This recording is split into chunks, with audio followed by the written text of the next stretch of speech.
Hello, good morning, and welcome to Newsfile. This is your most authoritative news analysis platform. And here on Newsfile, as you know, we put Ghana first. Martin Amidou versus the Jubilee House, and by extension, the government. Whose reports do you believe? He's resigned and giving reasons for his resignation. The presidency has responded to these two major reasons that he gives. Alleged interference in his work. As he says, the law is against that. He's independent. And operational matters. The presidency has a formidable response to him. Whose report do you believe? He also has told us his frustrations over some of the matters that he has been investigating and that are pending. And these include investigations into the former or sacked Public Procurement Authority head, Ejenim Boateng Eje.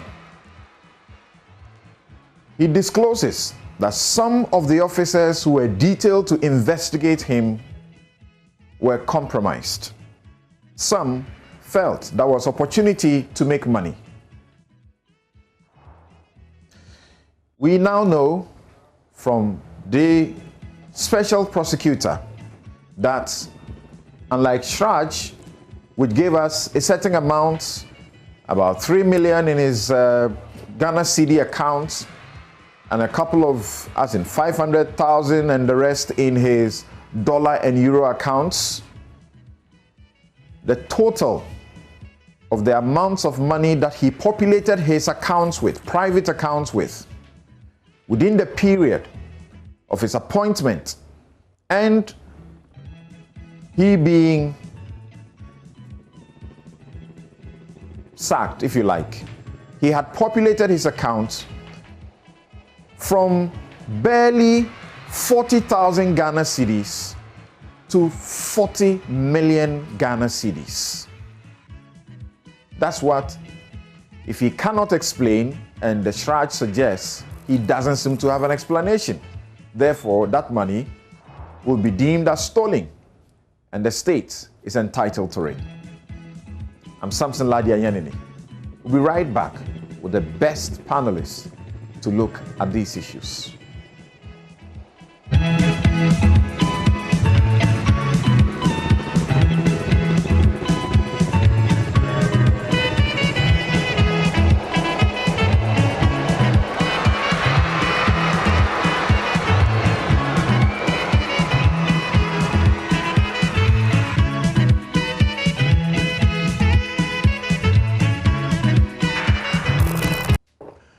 You're welcome back. This is Newsfile. It's your most authoritative news analysis platform. And as you know, here on Newsfile, we put Ghana first. Now, just a bit of my election, related education for you. And I just repeat this because it is very important, and we understand that there are people who oftentimes want to wait because they don't want to join the queues to the election and say they want to wait until a certain time and only may get to the polling station late. In fact, you can get to the polling station late. As I indicated last week, Regulation 29 of the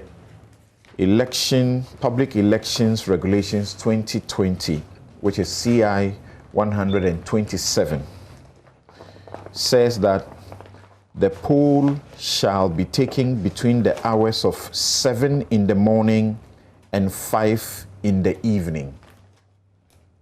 A voter who arrives at a polling station after 5 in the evening shall not be allowed to vote. A voter who arrives at the polling station after 5 p.m. shall not be allowed to vote. so that irrespective of the fact that your vote is your constitutional right, and nobody can take your vote away from you, you risk losing it if you don't play by the rules. You must be in the queue at 7 a.m. and make sure you are not going there after 5 p.m. If you are in the queue before 5 p.m., you will be allowed to vote because you were in the queue before 5 p.m. But if you got there 1 second after 5 p.m., the presiding officer is entitled to completely disallow you. In fact, if they allowed you, they will be breaching the law because they have no option than to obey the law. And guess what? The presiding officers, the Electoral Commission persons hired by the Electoral Commission, and the Electoral Commission members themselves, the work they are supposed to do according to law, if they fail, neglect to do them, they are committing an offense and they will be punished. So you have in order of the structure of things, you have the Electoral Commission at the national with its commissioners or members. Then you have the district electoral officers who are in charge of a district. Then you have returning officers who are in charge of the constituency. And then you have presiding officers who are in charge of the polling station. If they do what they are not permitted by law to do, they commit an offense and they will be punished. They don't want to be punished. So you too don't want to lose your vote. Get there at the right time. So my take this morning is get there at the right time. We'll be right back.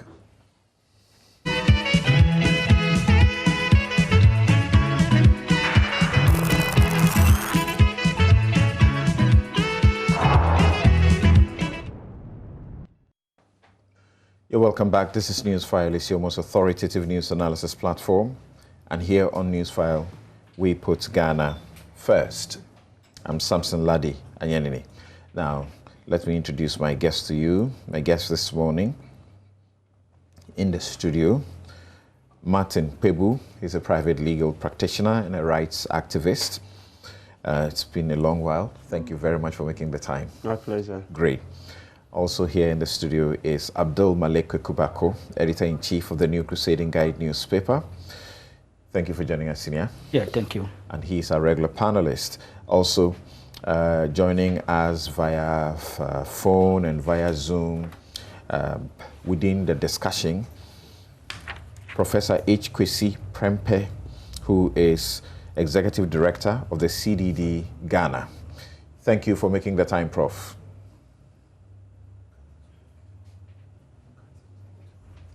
Hello, can you hear me, Professor Kwesi Prempeh? Okay, so let's get Professor H. Kwesi Prempeh fix his Zoom and ability to hear me. Also, Dr. Emmanuel de Graaf Johnson Owusu-Ansah, a senior lecturer, Department of Statistics and Actuarial Science, KNUST. We have Dr. John Osai Kwapong, who is political scientist and member, IRIS Research Consortium. Thank you all so very much for making the time to join us here for this discussion. So, to put the discussion, we have structured the discussion into two: Martin Amidou versus the Jubilee House, and by extension, the government. We're asking, whose report do you believe? He brought in his resignation, a very tall letter, giving two major reasons why he has decided not to continue as the special prosecutor. The presidency accepted his resignation and then proceeded to offer explanations to every allegation that he made. Put all of those together. In fact, the presidency has also released, or like they will say, media has intercepted, has released correspondences between the presidency, the chief of staff, and Martin Amidou over the period of his tenure. So whose report do you believe? Martin Amidou or the presidency? Then he, before the resignation, had issued a statement in which he spoke about a number of things and has also firmed up the issues of his frustrations with pending cases that he's investigating. And this includes the investigations regarding the Manasseh Azore documentary Contracts for Sale, concerning the corrupt activities leveled against the sacked PPA boss, Ejenim Boateng Ejay. So we are asking, is that the end of it? Because he's frustrated about it and now he's out, there will not be continuation of those cases. There are a number of the cases there. We'll list them to you. And whether there will not be further investigations and there will not be prosecution. He actually says some of the officers that were to do the job were compromised, including those seconded to his office were compromised. They were seeking to benefit from the investigations rather than do the job to prosecute in the name of the Republic. We now know from the OSP that he froze the accounts of Ejenim Boateng Ejay, and those frozen accounts indicate to us that the man who at the time of taking office had barely 40,000 Ghana cedis total in his private accounts. At the time when this trouble came upon him, he had populated those private accounts with as much as in excess of 40 million. From 40,000 to 40 million. So we'll ask those questions. Must it end here because he's been sacked? End of the story.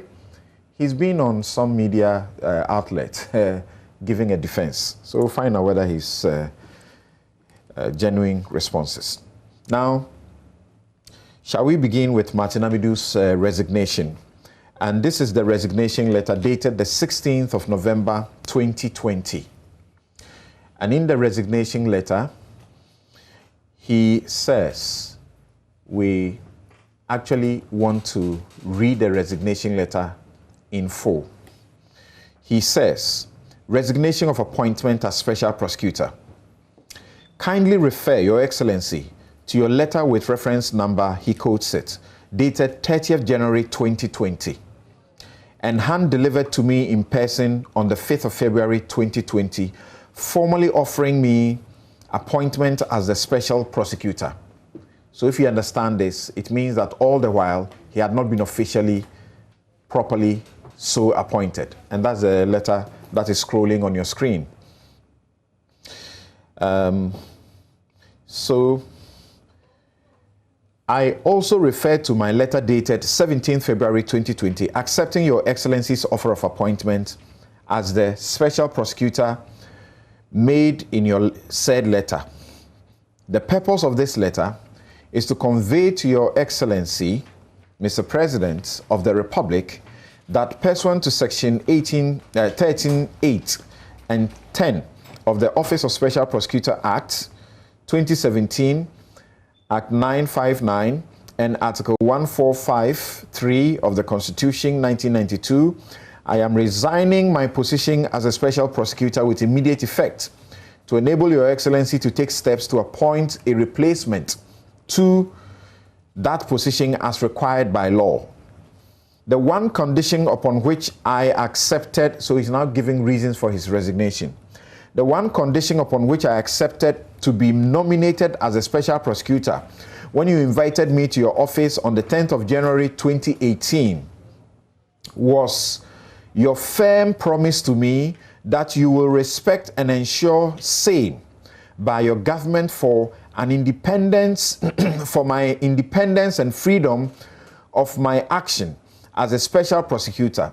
Several things have happened since then, but your reaction to my letter with reference number, he gives it, dated the 16th of October 2020, which was delivered to you on the 19th of October 2020, conveying to you the conclusions and observations of the analysis of the risk of corruption and anti-corruption assessment of the Ejapa Royalties Limited transactions, convinces me beyond every reasonable doubt that you had labored under the mistaken belief that I could hold the office of the special prosecutor as your pujol. So that's number one. That the president had labored under the mistaken belief that he, Martin Amidou, would hold that office as the president's poodle. Look up your dictionary. Poodle. After receiving my letter under reference on 19th October 2020, you ordered your chief of staff on 20th October 2020 to deliver an urgent message personally to me the same day. When she could not reach me on telephone, she decided to invite me in writing. In her letter with reference number so and so dated 20th October 2020, stating that, quote, I have been directed by His Excellency the President of the Republic to deliver an urgent message personally to you today, 20th October 2020. I am looking forward to seeing you as requested. End quote.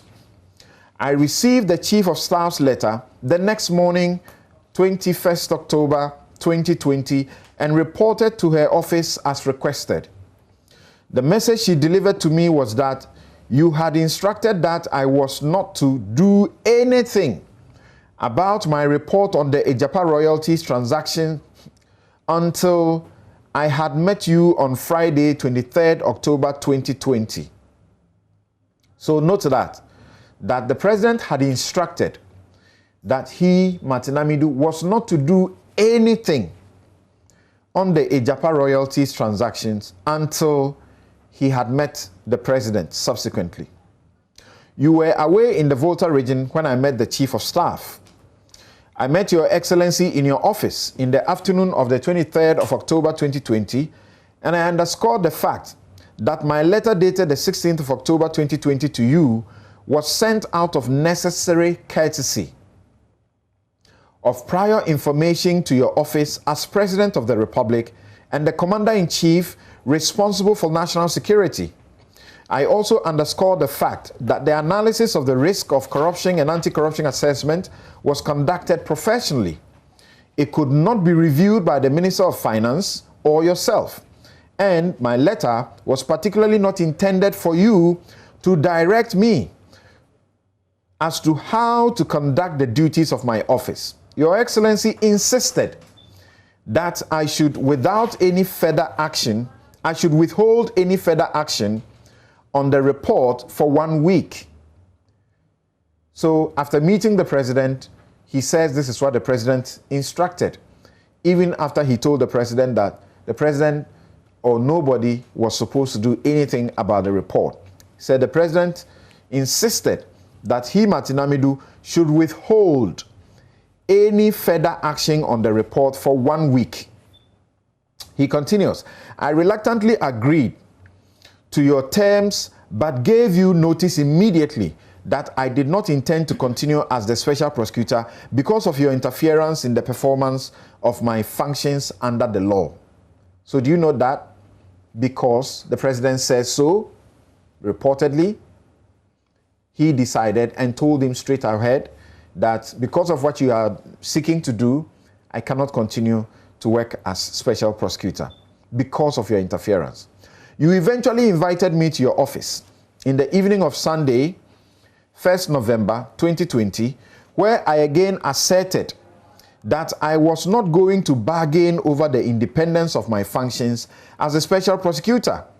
I refused to take the copy of the alleged comment from the Minister of Finance you offered me, as that would have compromised my independence as the special prosecutor.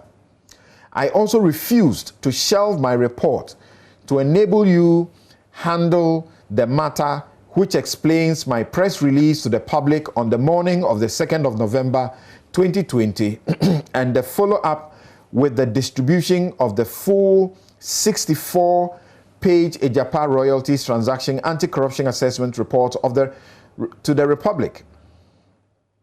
Unbeknown to you, that I had published the full 64-page report to the public, you caused a press statement to be made based on my letter dated 16th October 2020 to you under reference, which sought to politicize and downplay the seriousness of the professional analysis of the risk of corruption and anti-corruption assessment reported by my office.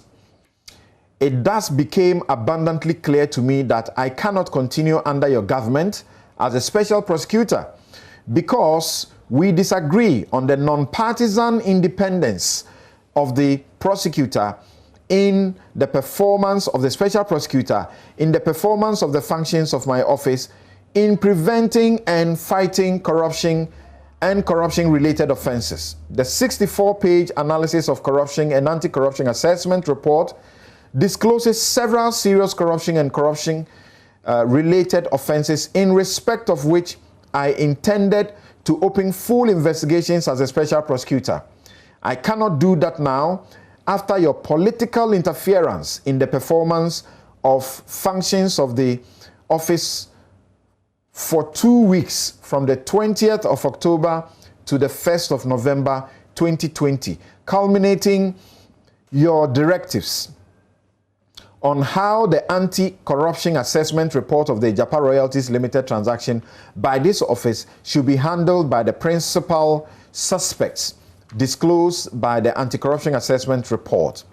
More importantly, Your Excellency was acting as a judge in your own cause in usurping my functions to take any independent follow-up actions on the anti-corruption assessment report when you knew from my 13-page letter of 16th October 2020 conveying the conclusions and observations of the anti-corruption assessment report to you that negative anti-corruption assessment had been made against the conduct of your office in the procedure adopted in granting the executive approval dated the 24th of March 2020 and your assent of the Minerals Income as Investment Amendment Act 2020 on the 27th of August 2020, intended to retroactively impact the parliamentary approval of the transaction documents granted on the 14th of August 2020. Pages 31 to 33 and 52 to 53 of the full 64-page report submitted to you on the 2nd of November 2020 contains the detailed anti-corruption assessment on these matters. The totality of the foregoing interventions by you in my functions make my position as a special prosecutor untenable. So now he gets to conclude.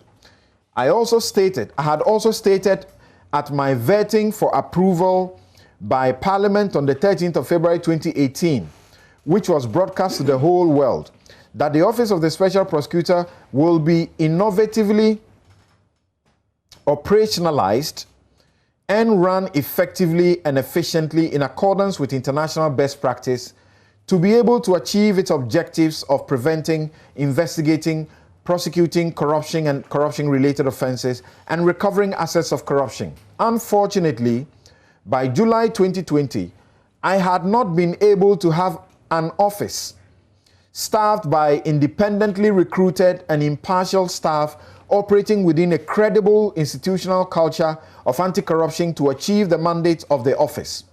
This was the undertaking I made to Parliament and the people of Ghana on oath during my vetting for approval for Parliament, for appointment. The whole proceedings of my vetting for approval for appointment is still available online, and I am most disappointed to listen to it years down the line. So remember, the first leg of his reason for resigning is interference from the presidency in the Ejapa royalties corruption risk assessment he did for quite a period. That the president was also seeking to be a judge in his own cause, which is a fundamental principle of law that ought not be breached. We will later refer Martin Amidou to his own principle. The main principle is the rules of natural justice, and it has two legs. You do not condemn a man without hearing him, and you do not constitute yourself to a judge as a judge in your own cause. He said the president was doing the second part. Now, the second part of his complaint or reason for resigning, he says, is about the operational administrative, requirements, setting up the office fully and operationalizing it. The compulsion to use a limited number of seconded staff in a 3-bedroom and boys' quarters accommodation undermine the achievements of the objects of the office and my undertaking on oath before Parliament. One cannot seriously continue to prevent and fight corruption by depending on seconded staff of a 2-year duration, renewable for another year, who are looking forward to and or over their shoulders to returning to their main employers, who consequently may have more influence over them than the special prosecutor under whom they are supposed to work. I am most grateful for every assistance and support Your Excellency, Mr. President, offered me since my appointment on the 23rd of February 2018. Regrettably, our wishes have not materialized during Your Excellency's first term in office for obvious operational and political reasons. And we now fundamentally disagree on a non-partisan professional approach to the prevention of corruption and fighting corruption to make it a high-risk enterprise for public officers. I also do not see any serious non-partisan prospect of any improvement in preventing and fighting corruption in Your Excellency's next term of office in 2020. In 2021, he seems to be assured that the president will win.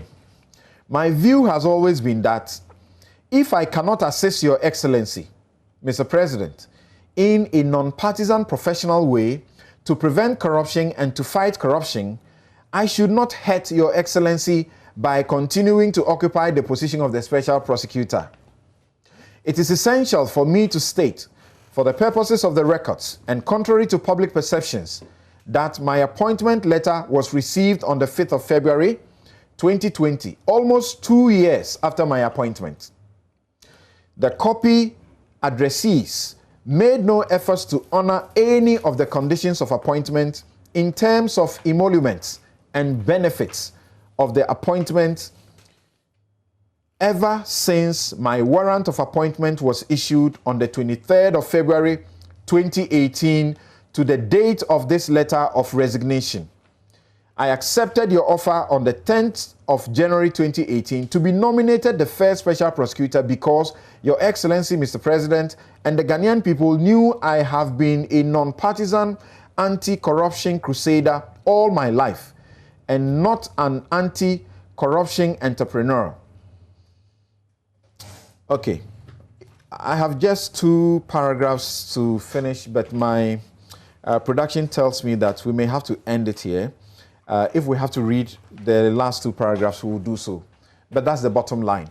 The presidency issued a letter accepting his resignation, and then subsequently issued another letter giving a tall list of reasons and explanations to the accusations that Martin Amidou has made. In our discussion, we shall be looking at each of the heads of the allegations and the responses from the presidency. Professor H. Kwesi Prempeh, thank you once again for joining us.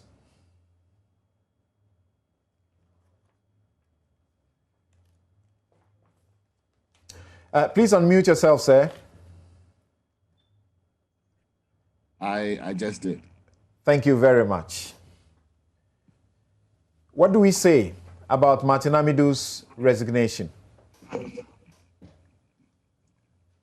Well, I mean, that's a choice that he made based on his understanding of the circumstances that he felt confronted with.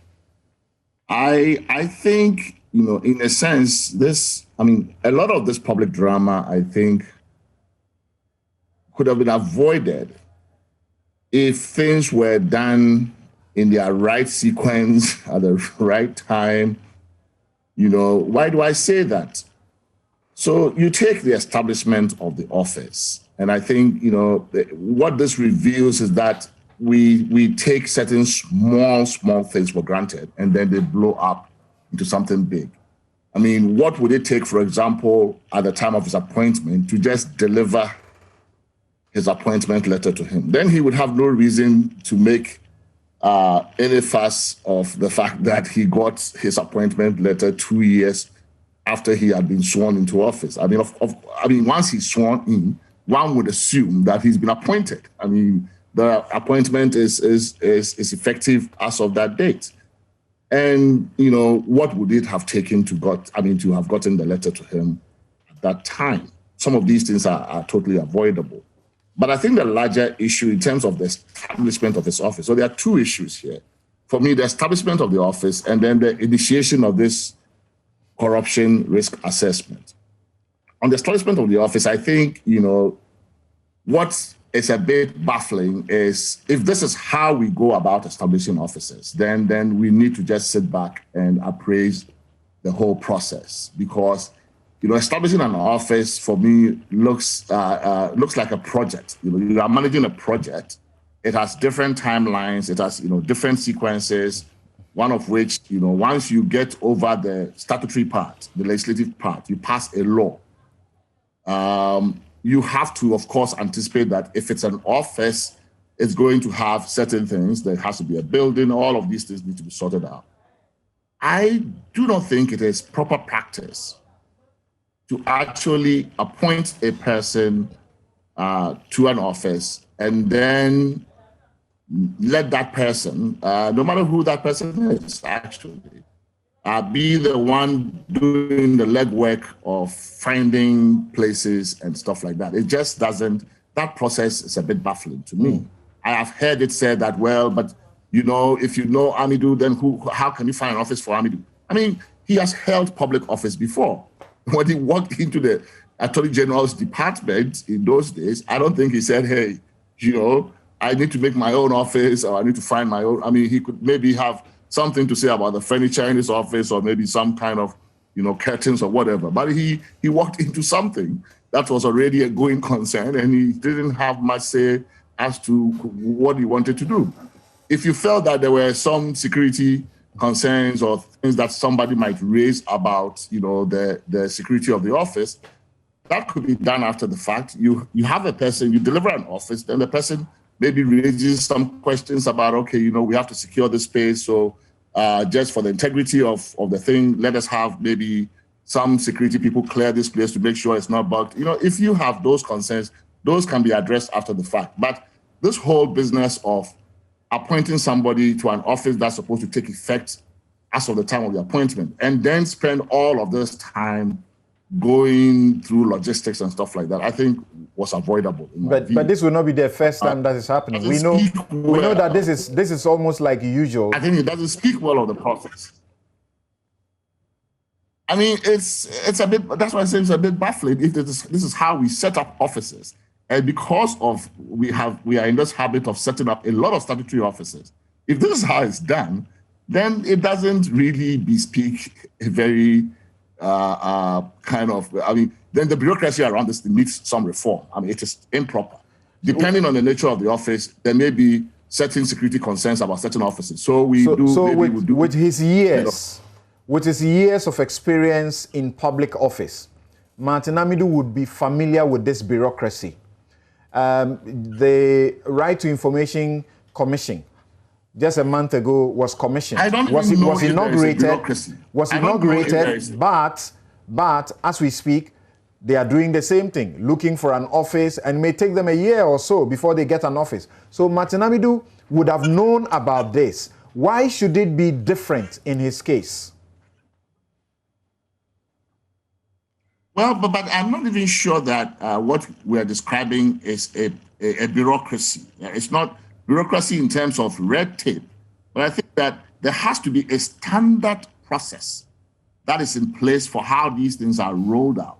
And if that standard process happens to be what we're witnessing, then it calls for reform. You cannot have this process where the person appointed to set up, run an office, then becomes the person going about, buying things and sorting things out and doing it. In fact, in the operation of the office itself, you see that it was anticipated, that if you did not separate the prosecutorial job from the administrative part of the job, you might have a situation where in our culture, you have a person who has been given a particular function, but who then spends all their time doing the admin work. So in the statute, an office of the administrator is created for that purpose, for the day-to-day running of that office. I think that that same logic ought to operate here when you are setting up the office, that you don't let the person who you've appointed as a prosecutor be the one going about finding the office, doing all of those things. Sure, they will have a say-so because of the nature of the office. They should have a say-so in some of these matters, security and all of those things. But all that time wasted setting up the office was unnecessary. But I think while the presidency suggests, or rather states, that that was his job, and he should not rather blame it on the presidency, including the recruitment of staff, you seem to suggest we definitely would know that Martin Amidou's integrity and credibility is not in doubt, but his conduct in this regard, with regards to the operational difficulties he refers to, when you read the response from the presidency, does it speak well of him? Well, I think, when you look at what's going back and forth, I think definitely there is blame, to be shared on both sides. I don't even understand, all of the burden that he took upon himself to do these things. I don't understand why he himself would do that. It should be seen as a project. You deliver a done deal, or at least partially done deal, but you don't just pass a law and then appoint the guy, and then the guy is the one who's running around doing these things. I don't know why he himself took it upon himself to be the one going around looking for offices. It seems it's quite unseemly to me that you would do that. It's not even part of, even in his office, then maybe the admin person should have been doing that. The administrator should have been the one, actually, if anybody would do the legwork, why should it be Amidou doing the legwork? So Martin Amidou himself should have elected to delegate that responsibility rather than combining his job as an investigator, a litigant, and an administrator. Oh, is that what you're saying? Why should that be his business? Why is he spending time doing this kind of stuff, right? When in fact the real job is there. But I think, I don't think we should belabor, this first point too much. I think the crux of this matter, though, for me, is this whole thing about the corruption risk assessment. And I think, again, the sequence of events. Hello, Prof. Yes. Prof, hold on briefly for me. Yes, I'm here. I want to come to my guest in the studio and return to you to look at that other leg of the discussion, because I think the operational issues are very important to discuss as well. Now, so, Kuku, when you look at the response, commencing from paragraph 16, of the presidency's explanation. And let's be frank about it. The presidency issued what you can clearly say is a rather,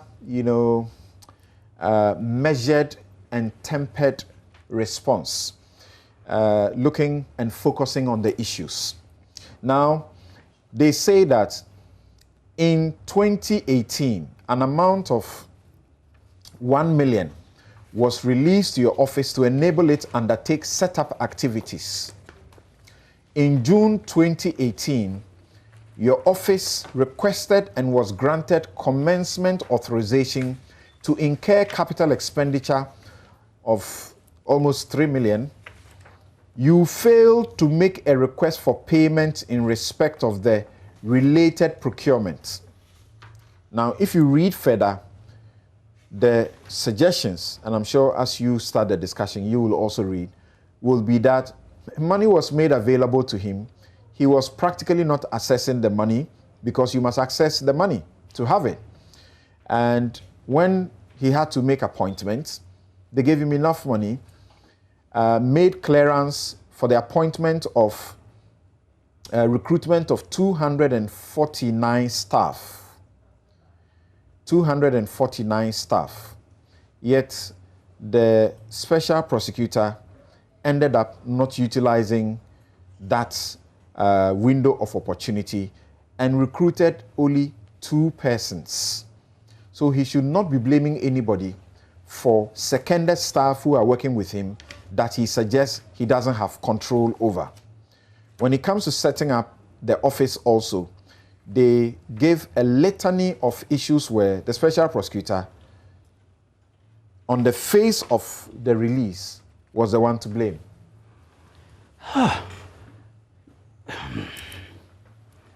See, my scrutiny of some official documents and records point to the fact that there was no lack of commitment from the executive, in this case the presidency, to collaborate, and I use the word adversedly, collaborate with the office of the special prosecutor and the special prosecutor himself to deliver an efficient office in terms of accommodation, logistics, and things.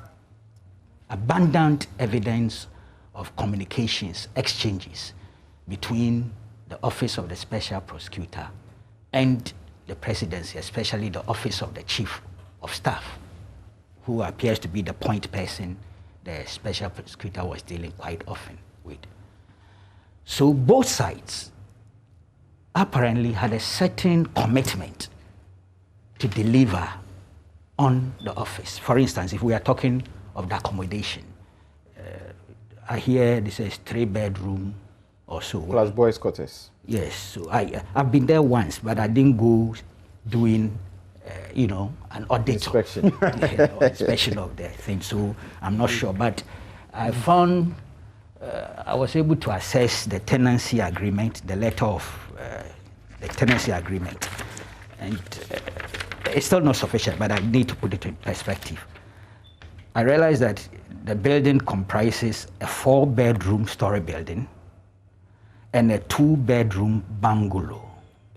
This is it. So if you realize you were talking about 6 rooms, but as I said, I didn't do an audit or an inspection, so you can't tell. But whatever it is, I'm not sure it is a substitute for the kind of office the special prosecutor envisaged. And because the executive also agreed that that was a temporary facility, both sides were cooperating or collaborating to look for the effective one. If you read the parliamentary report on the Office of the Special Prosecutor for 2020, that is it's titled the Report of the Committee on Constitutional, Legal and Parliamentary Affairs on the annual budget estimates of the Office of the Special Prosecutor for the year 2020, financial year, which is dated December 2019. On page 7, it says new office building for the Office of Special Prosecutor. the special prosecutor informed the committee that the plan to move the officers to an appropriate office accommodation in 2019 could not materialize due to the fact that the building, which was finally secured with the help of His Excellency the President, had certain structural defects which need to be remedied by the original contractor before it could be repurposed as offices for the OSP. Given that the 2019 budget of the OSP was prepared on the assumption that a new office facility will be made available, among others, to accommodate 249 staff which were to be recruited in the year, and the establishment of a tender entity committee to make the necessary procurements, the accommodation situation significantly hampered the implementation of planned programs and activities of the OSP in the year under review. I think you've seen, I'm sure, correspondence and communications that showed that both sides were still in pursuit of a decent, suitable office for the office of the special prosecutor. You try to alert Prof about the subculture. I agree with Prof that it's not a good culture. I mean, this lack of efficiency, no fast track, but it is so pervasive. Look, Parliament, you know the parliamentary offices, Job 600, including the offices they want to create. It started from the Rollins time, 1997, 98. Of course, a combination of factors like financial, difficulties and all that. I'm not sure they've completed the entire thing they wanted to do. So it's not peculiar to the Office of Special Prosecutor. And it is true that Martin has been in public service for a long time, so would know about this culture. Look, it needed patience, a certain level of self-restraint, some level of mutual respect to get this thing going. Because see, the Office of Special Prosecutor is something we all advocated. Parliament went through the process. You see, apart from being a party manifesto pledge, once it went to Parliament and both sides began to deal with it in the bipartisan way, the party clout was gone. The act was passed. Beyond that, the assent was given by the president. Then beyond that too, we had subsidiary legislation processes.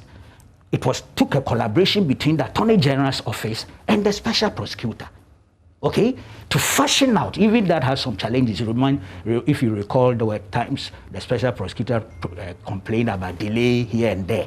But we all complained. Yes, but he needed it to be able to function. Okay, exactly. And it was done, and the board was set up. Fantastic. Yeah. So the board too was. So look, there was a commitment to ensure that this new creature of law was formed and becomes functional, in my candid opinion.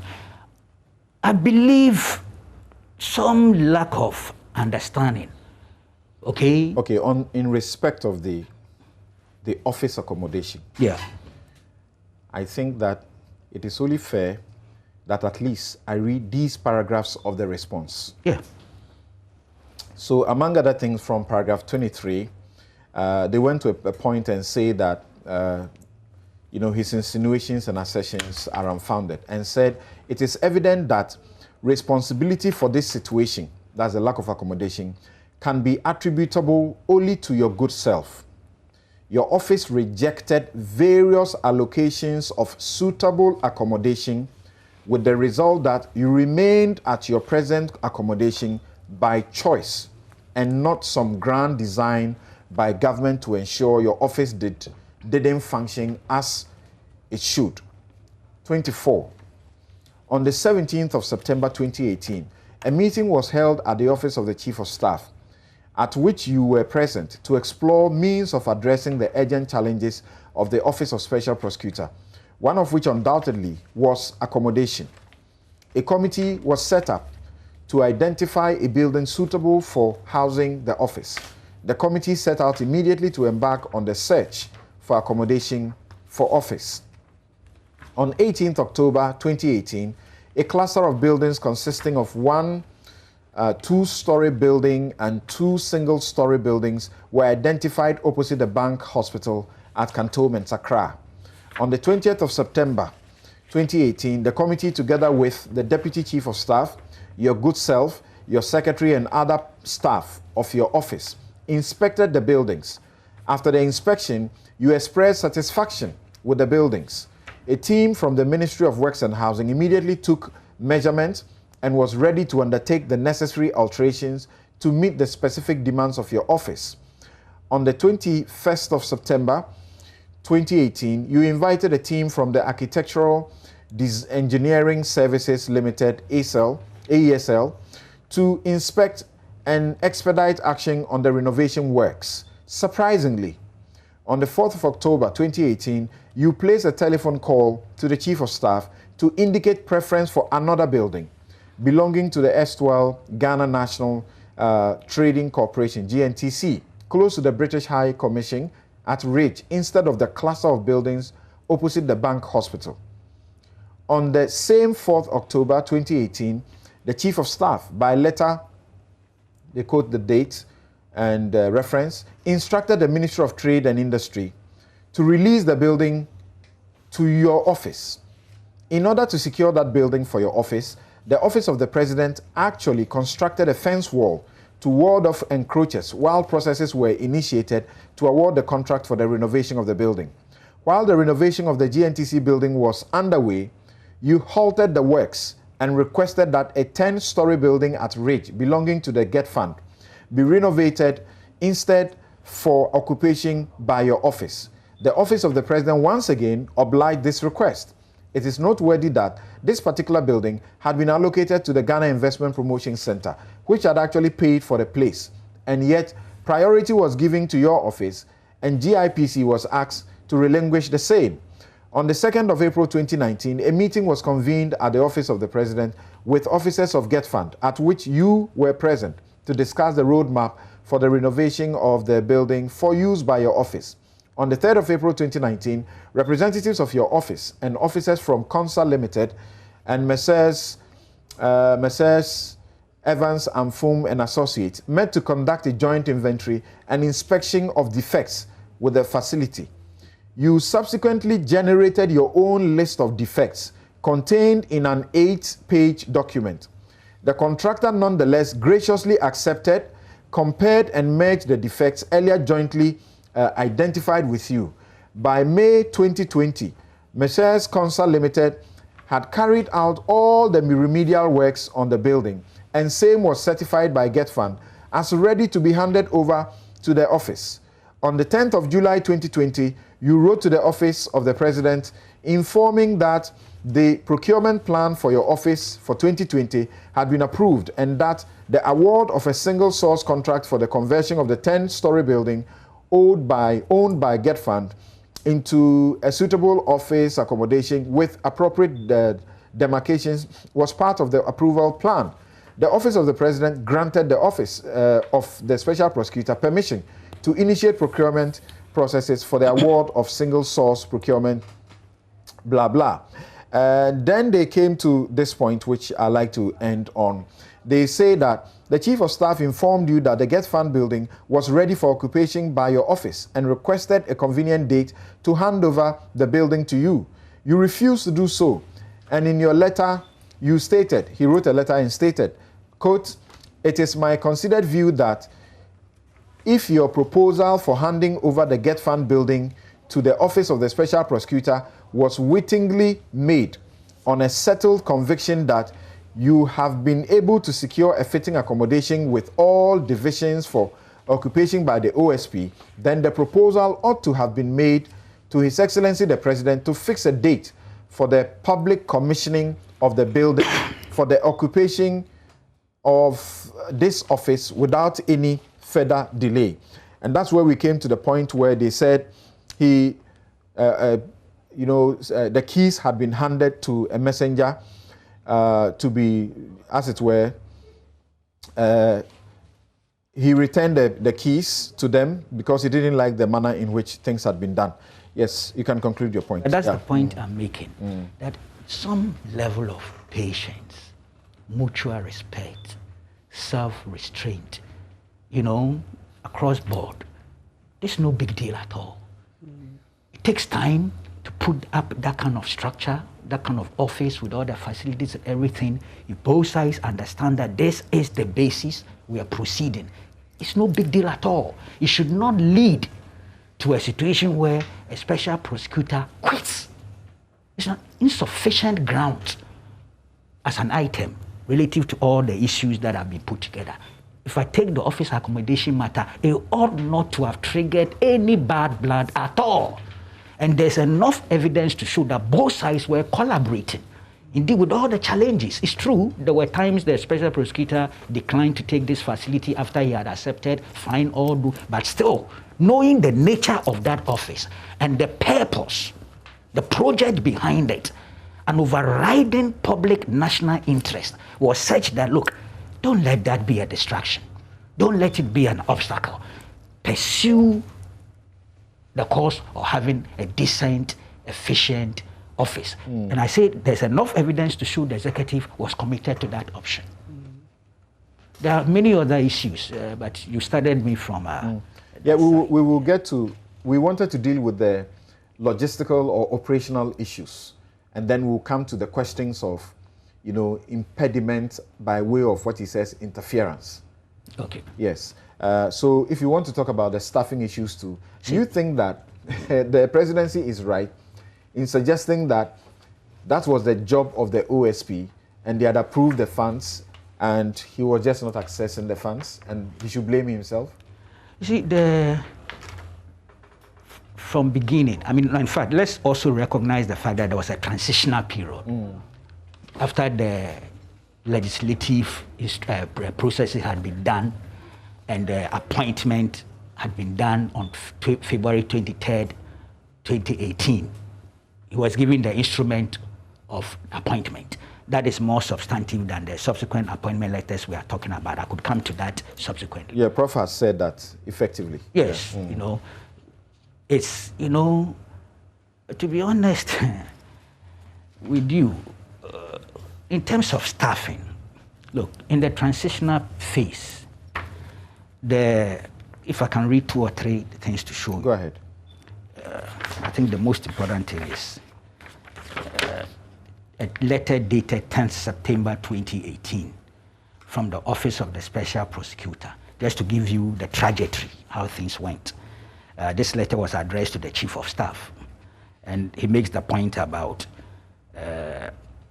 the legislative process was started in 2017 and culminated in coming into force in January 2018 of the Office of the Special Prosecutor Act, Act 959. The Special Prosecutor was sworn into office on 23rd February 2018 and shown a small rented and furnished office accommodation at Yantrabi Road, Labone.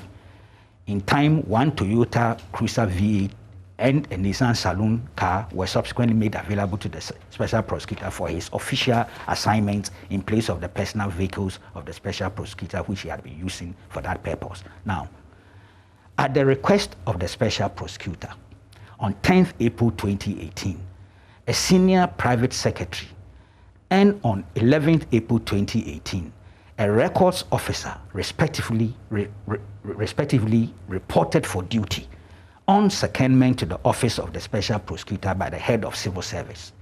A chief accountant also reported for duty on the 2nd May 2018 on secondment from the Controller and Accountant General's Department at the request of the Special Prosecutor. On 29th May 2018, the Deputy Special Prosecutor was sworn into office. She reported to the Office of the Special Prosecutor on 18th June 2018 with a vehicle from the Registrar General's Department, until your office made available to her 1 Nissan Saloon car for her official assignments, which allowed her to return the vehicle from the Registrar General's Department. The governing board of the office was sworn into office on 12 July 2018, but could not hold its first meeting until a secretary for the office was eventually seconded on 1st August 2018. The board was able to hold its first meeting to elect its chairperson on 15th August 2018. The Special Prosecutor eventually succeeded in holding a meeting with the Minister for Finance and his team on 8th June 2018, following the secondment of the Chief Accountant to the office, and began the processes of having some budgetary allocation made to the office. The process of opening banking accounts with the Bank of Ghana and submitting approved signatories to the bank were only concluded on 24th August 2018.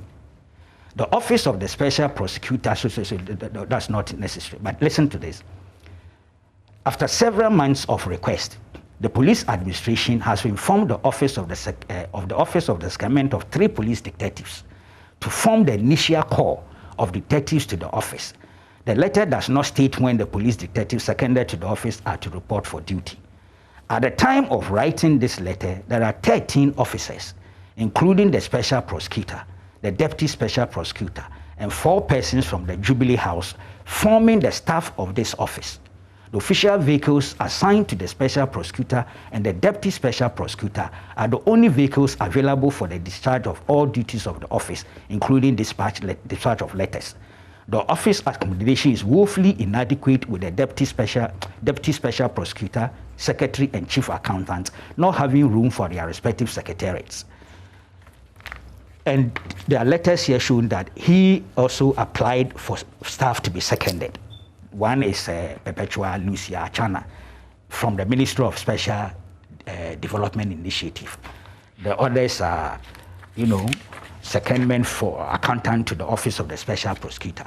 This was a transitional phase. And you see, with all the legislative matters that happened, even by August or September, they were still in the process of putting in place some structures and some offices.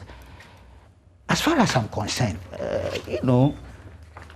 I think there's been an overkill of a reaction, to be honest with you, which has unfortunately culminated in a resignation, which disappoints me. Let me just put this here. See, this is the parliamentary record. It says the committee was informed by the officials of the Office of the Special Prosecutor that the office recorded 0 performance in the implementation of its 2019 compensation budget due to the fact that its current staff of 17 are secondary staff who continue to draw salaries from their parent institutions. However, the special prosecutor and the deputy special prosecutor were remunerated under Article 71 office holders from the office of the president. Subject to the completion of the new office building in February 2020, that was an anticipation.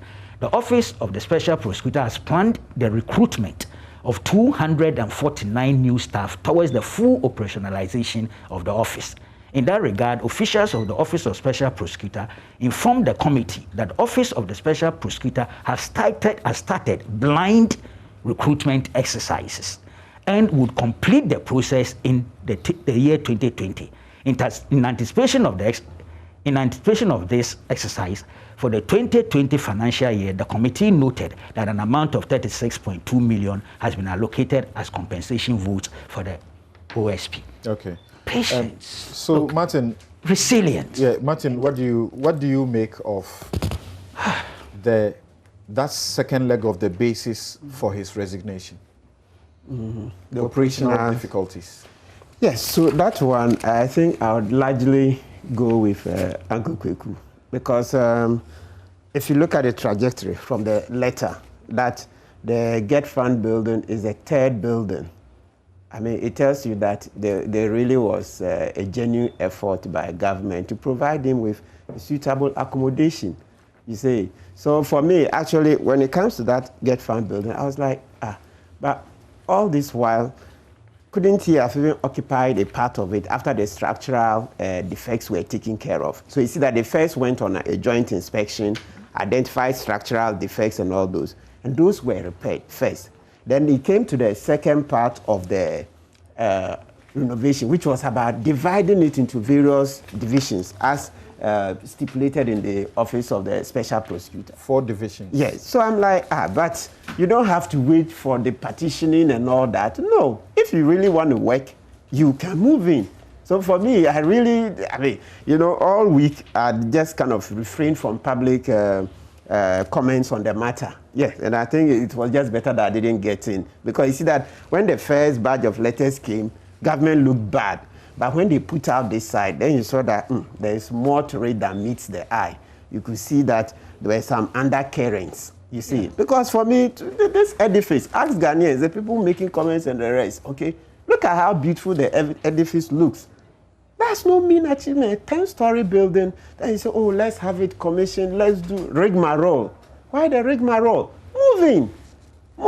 You can subsequently do renovation. Look, ask Ghanaians, people who build their own homes. So many will tell you, you move in when it's even partly done. Then as time goes on, you find money, then you continue. That's a very common method. So why is it that suddenly when it comes to government, everything should be very plush before we move in? I mean, it doesn't gel. That's not how we live our everyday lives.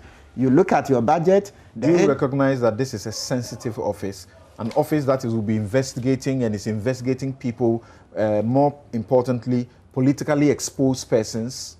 Oh, very much so. I'll be naive not to realize that. But the point is that, look, you look at your budget, you look at your resources, you can see that he has issues with accessing the gift mix. So once the building itself is ready, remember that the first one was about structural defects.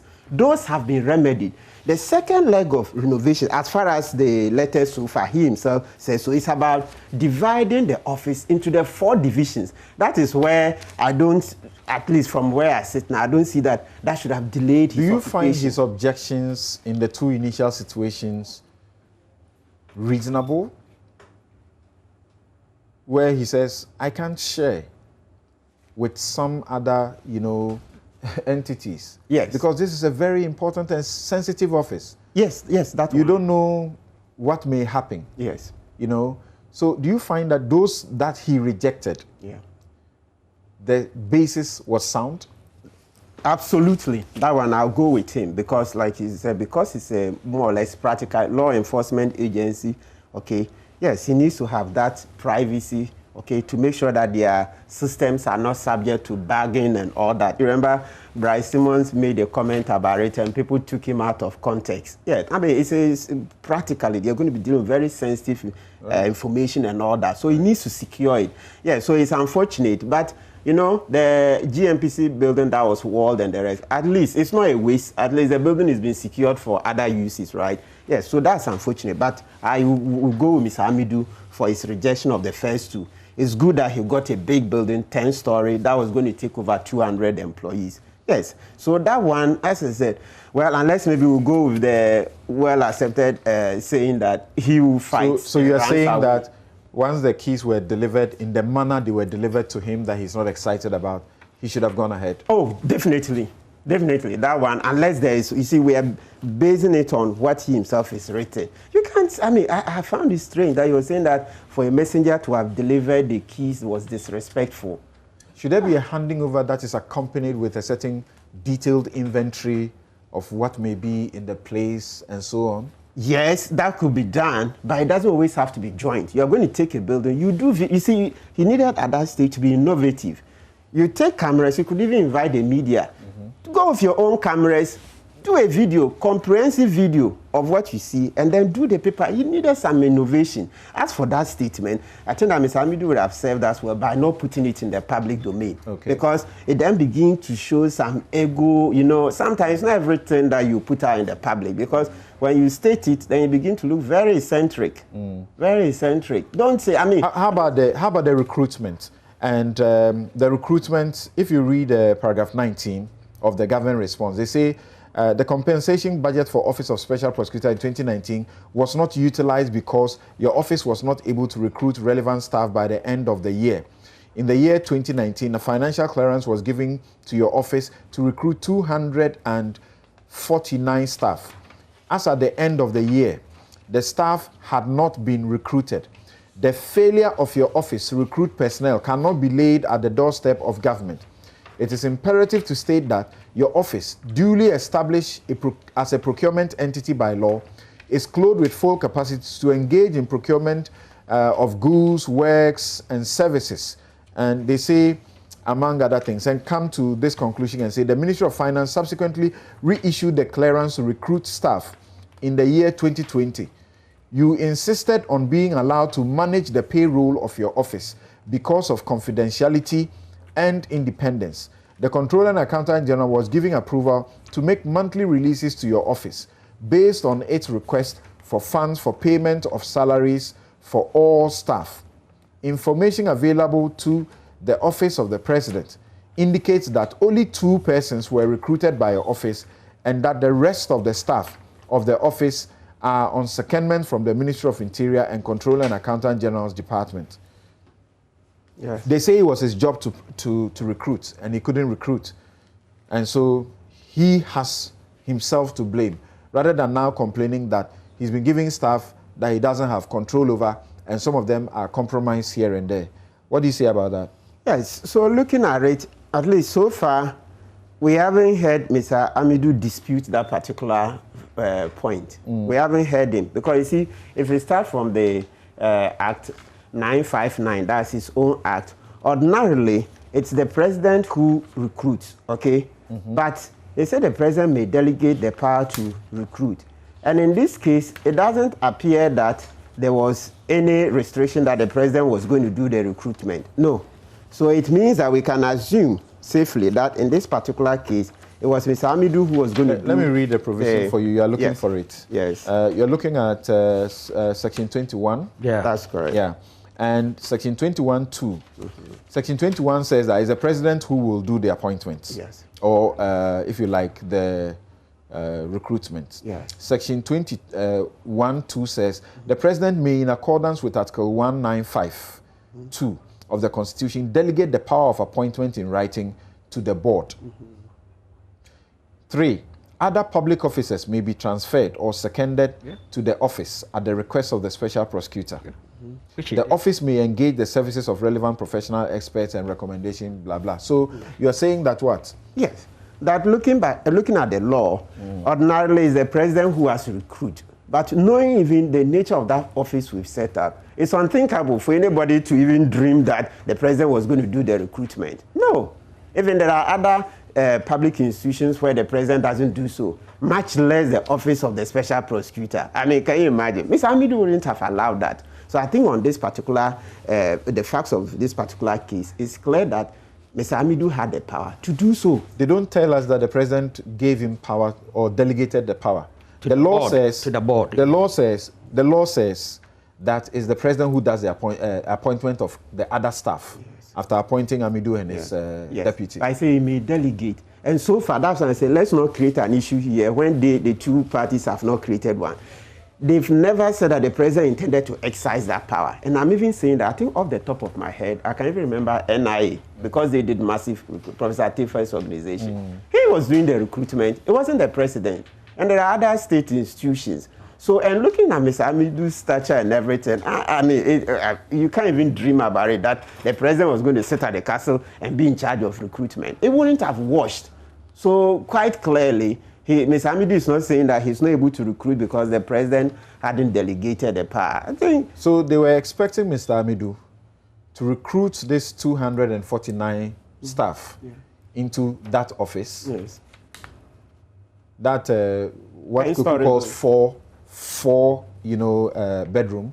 No, definitely not. The letter shows that this year, obviously, since there were operational challenges, this year the warrant to, or the clearance to appoint... the 10-story building. Yes, and to recruit over 200 staff was renewed. Yeah, the 10-story building, the handing over of the keys, we are referring to the Chief of Staff's letter in July. Yes. 29th of July, 2020. Yes. So the expectation by this letter is that between 29th of July and now, he would have done that recruitment. He couldn't have possibly finished 200. Yeah, and it's not even prudent. Nobody does that. I mean, consider that this is specialized work. It's not a menial job. And he would have done it in phases. So at least you should explain to us between 29th July and now, what steps has he taken? What steps has he taken? Okay. Yes. All right. So we will deal with the other aspects. Let's quickly take Professor H. Kwesi Prempeh's final comments on the question of the operational difficulties, and then we take a break. We'll return to deal with the other substantive questions of the very damning allegations about the president's interference and seeking or wishing that Martin Amidou would have been his poodle. Professor H. Kwesi Prempeh, what will be your final comments on these questions of recruitment and accommodation, arrangements? Please unmute. Please unmute.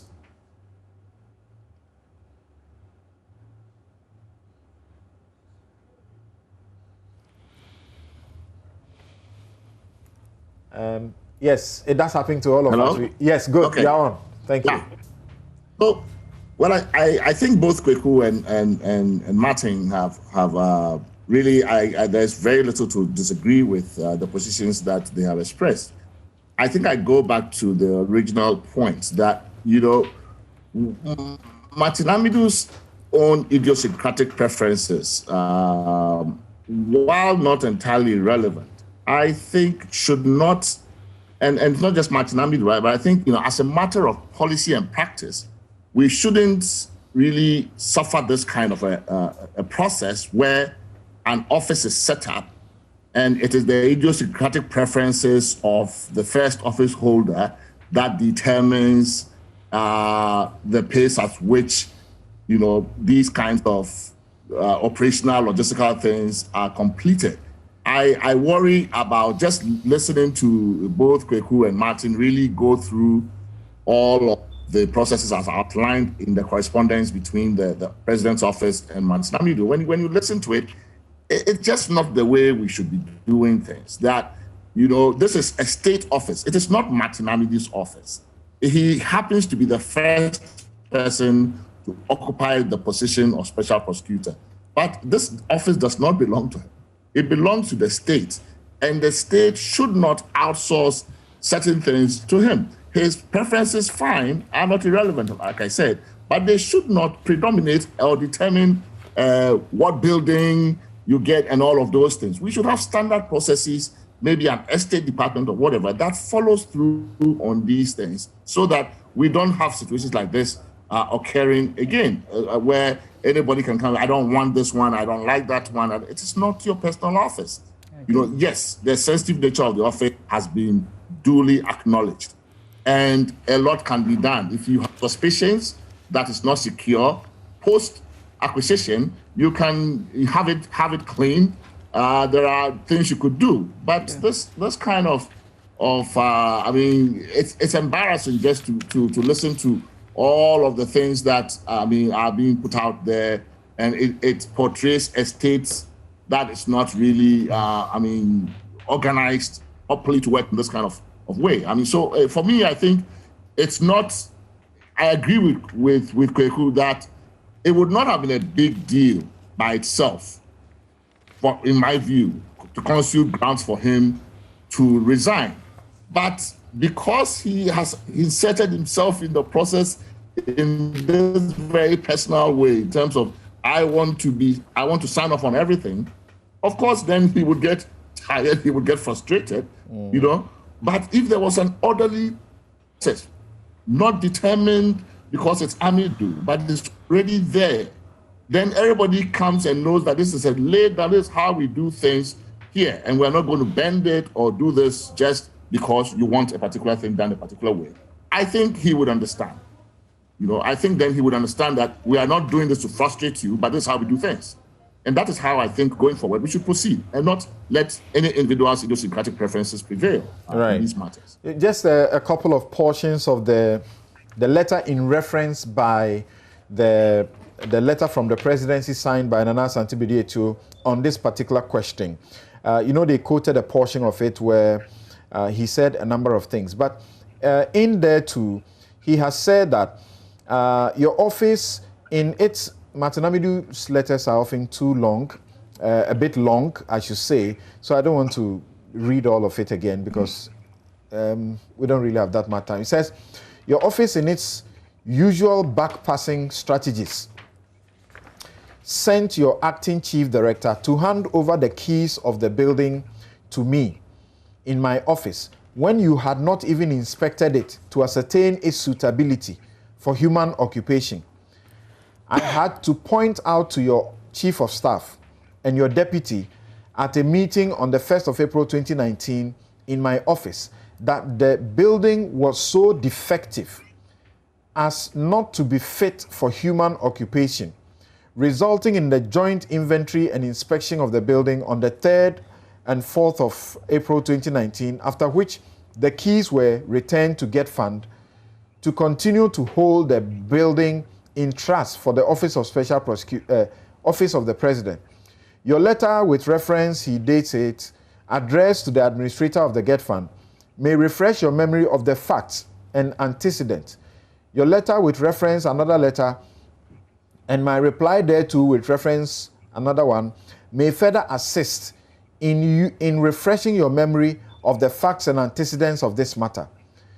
The understatement of the defects contained in your letter, in your said letter of 9th April 2019, evoked my letter with reference number April 24 April 2019 to you conveying the results of my floor-to-floor inspection of the premises, which, quote, disclosed several defects literally on each floor, unquote. So there were several defects literally on each floor. I attached to my letter, quote, an 8-page write-up of the detailed observations of this office for your perusal and further action, unquote. It cannot therefore be denied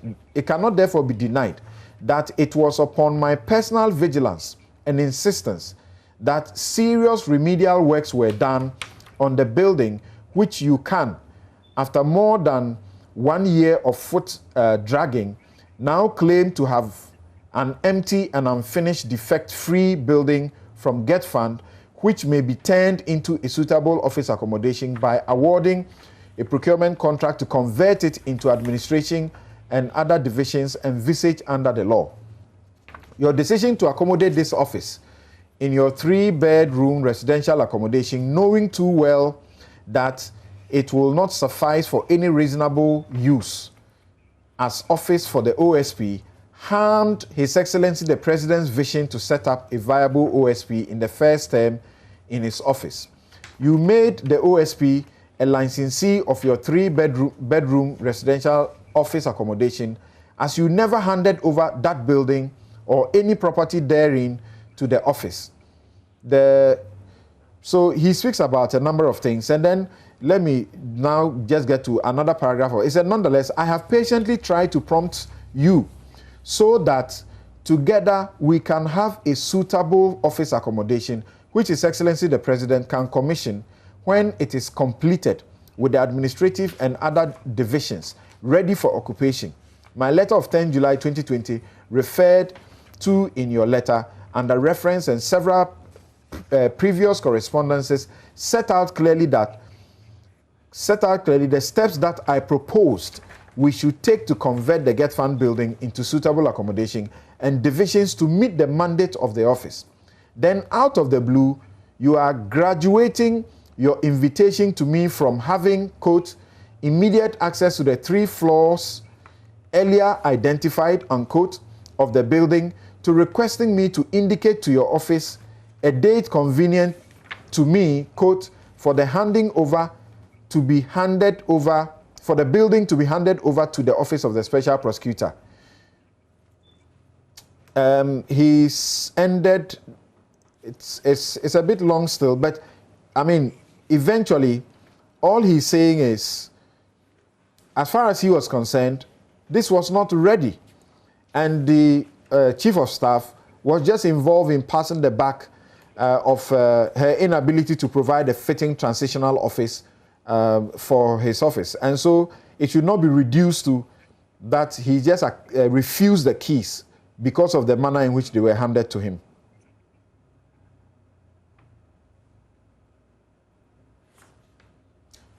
Hello, Prof. Again? I think I have to go back to Martin's point that it's not really everything that you feel that you say. I mean, right? You know, a lot of this stuff is not necessary for public consumption, but you also can see that correspondence also reveals a certain, you know, Kweku mentioned the importance of mutual respect. Mm-hmm. The correspondence reveal a certain mutual, I mean, whether unilateral or mutual mistrust also, you know, or suspicion. I mean, when you use terms like in your usual back-passing manner, I mean, it means you already formed an opinion even long before this happened. That somehow this kind of back and forth was beginning to deteriorate and lead to a deterioration in a certain amount of trust or patience between the two officers. And this is exactly why you don't allow the person who is going to be the user of the office to insert themselves in the process of physically finding the office in this way, because it leads to all kinds of frustrations. When he was Attorney General or Deputy Attorney General and did not have a choice as to which building or office he would be situated in to work, this didn't happen, right? He just walked in after his appointment to a particular office and then kept going. That's how these things, and I think generally we should follow that practice. It's not for the person to dictate these things. And the moment we allowed this thing to be done this way and to drag, it was bound to lead to mounting frustration, to lead to mounting suspicions, and all of these things. A proper estate department of the state in these things would be probably the better way, the better office to handle stuff like this, so we don't have people's idiosyncratic preferences overriding everything else and delaying, what ought to have been ongoing and running, going concern from the get-go. I mean, I think this is very avoidable and unnecessary. Right. I agree. Okay, thank you very much. This is a note on which I take a break. And you realize that the letter I just read to you is not part of those letters that the government released. Could there have been a reason why they release every letter except that one? We'll take a break. We'll be right back to look at the other aspects or allegations of interference and the responses from the presidency.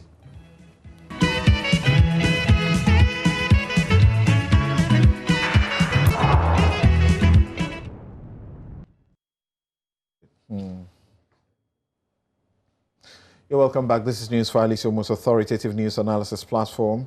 And here on Newsfile, we put Ghana first. Just a couple of your messages before we go to the second leg of this particular discussion with the Amidou versus the Jubilee House, asking whose report you believe.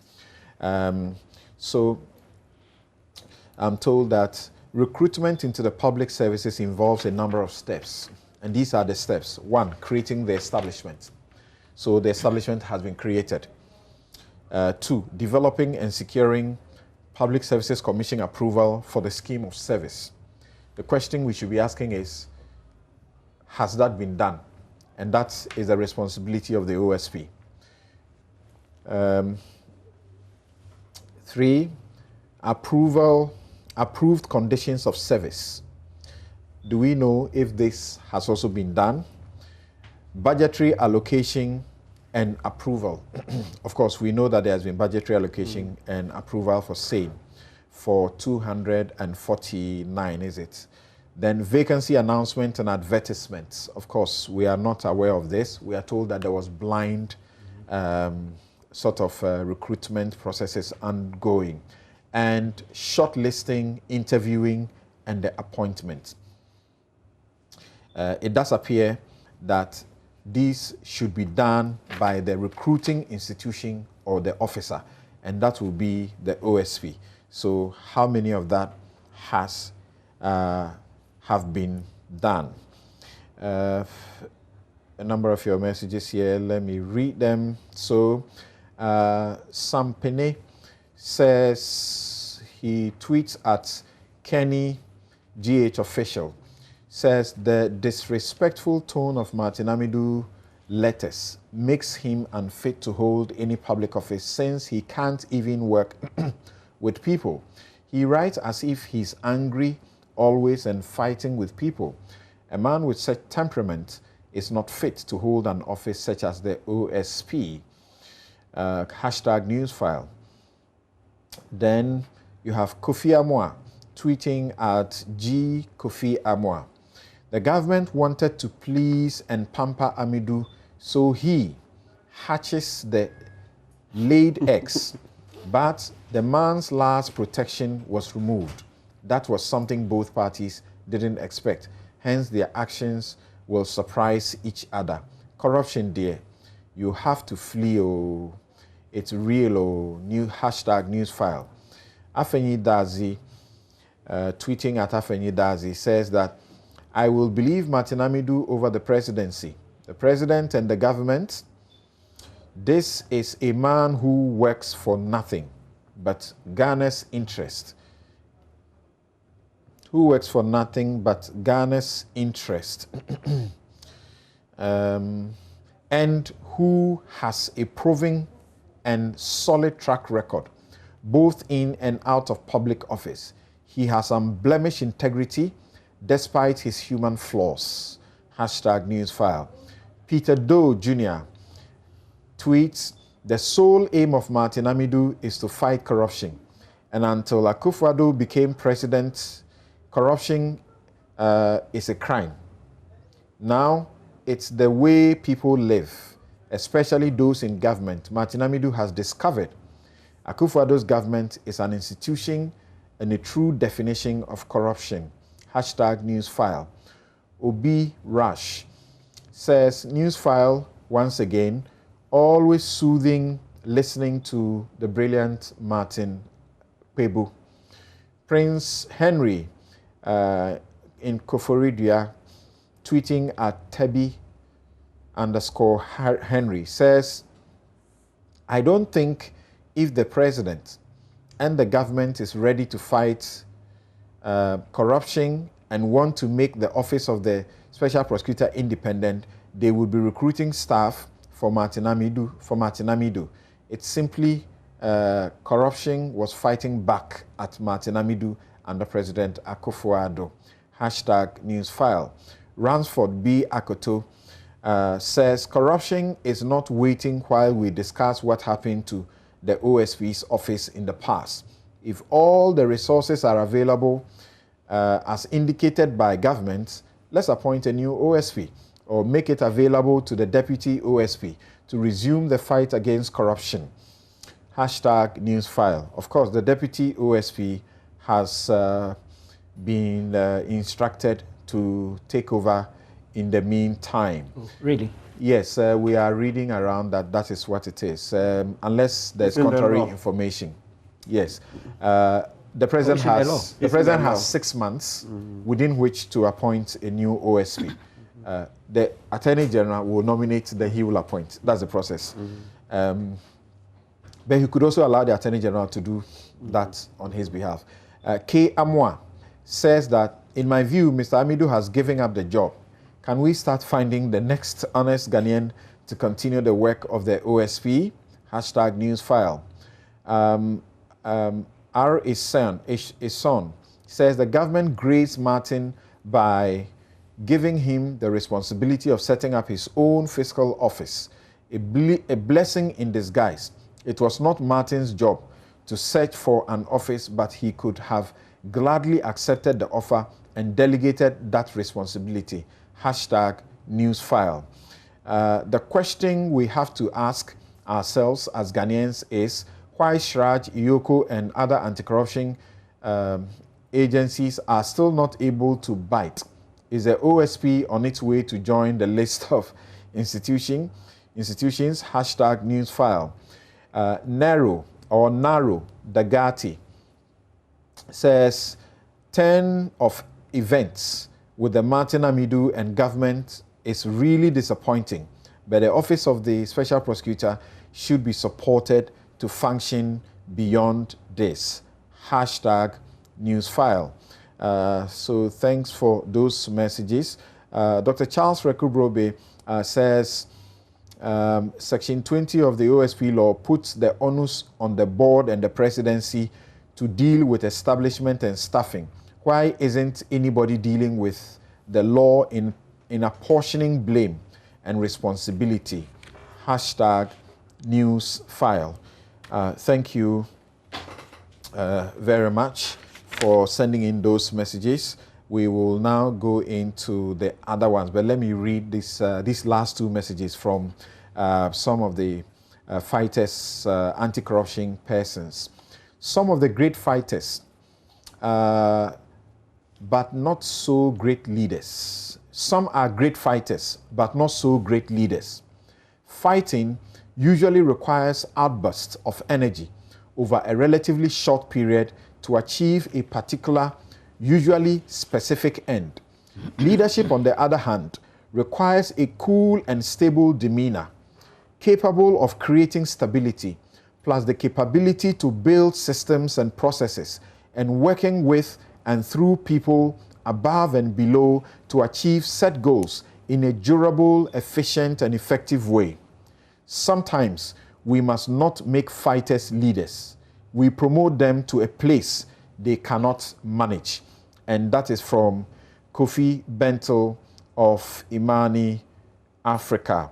And the last one I'm reading from the people I say are anti-corruption crusaders by themselves is from Richard Nyama.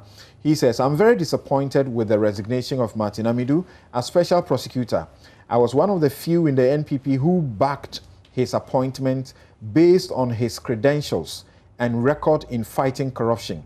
I find his excuses for resigning as flimsy. Interference and threats come with the territory. The very reasons for his resignation are the very good reasons he should have stayed on to fight and protect the taxpayer.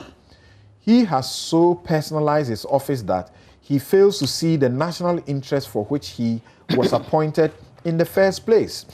Even a non-entity like me, in my small fights against corruption, has not just had threats, but attempts on my life. But I never gave up. Because giving up makes the one threatening you win. But beyond that, Martin could have at least reported the said threat to the police for investigation if it actually happened. And, you know, I led Richard Nyama on one of such fights in removing the Shraj boss, Loretta Lamteden. So I am fairly aware of some of the things he talks about as when you are in these things, the threats you face. God is the ultimate protector anyway.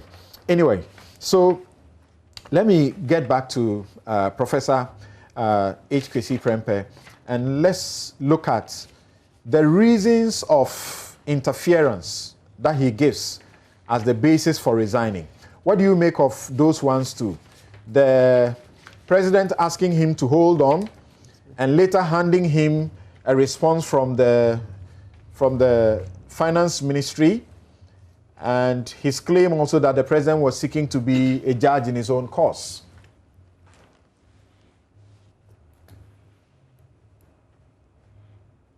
Professor H.K.C. Prempeh, are you there? Yes, I'm here. Okay, so let's deal with Do you those. hear me? Yes.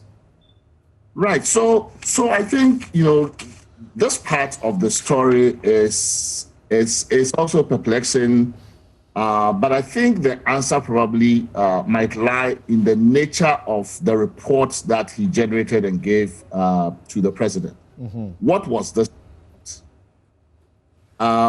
If it's a corruption assessment, and again, you know, I just want to make the point that at the point where Amidou intervened in this Ejapa process, it was already a bit late. If you wanted to really, I mean, if we had this practice of doing corruption risk assessments established already, that would not be the point where you would bring in that process. It would be part of a technical review of the transaction, the structure of the transaction, the parties, all of the things connected to the transaction would be done, and the corruption risk assessment would be part of that technical review that ideally would be input for, say, a committee in Parliament or the Attorney General or some other body, even before the transaction is cleared.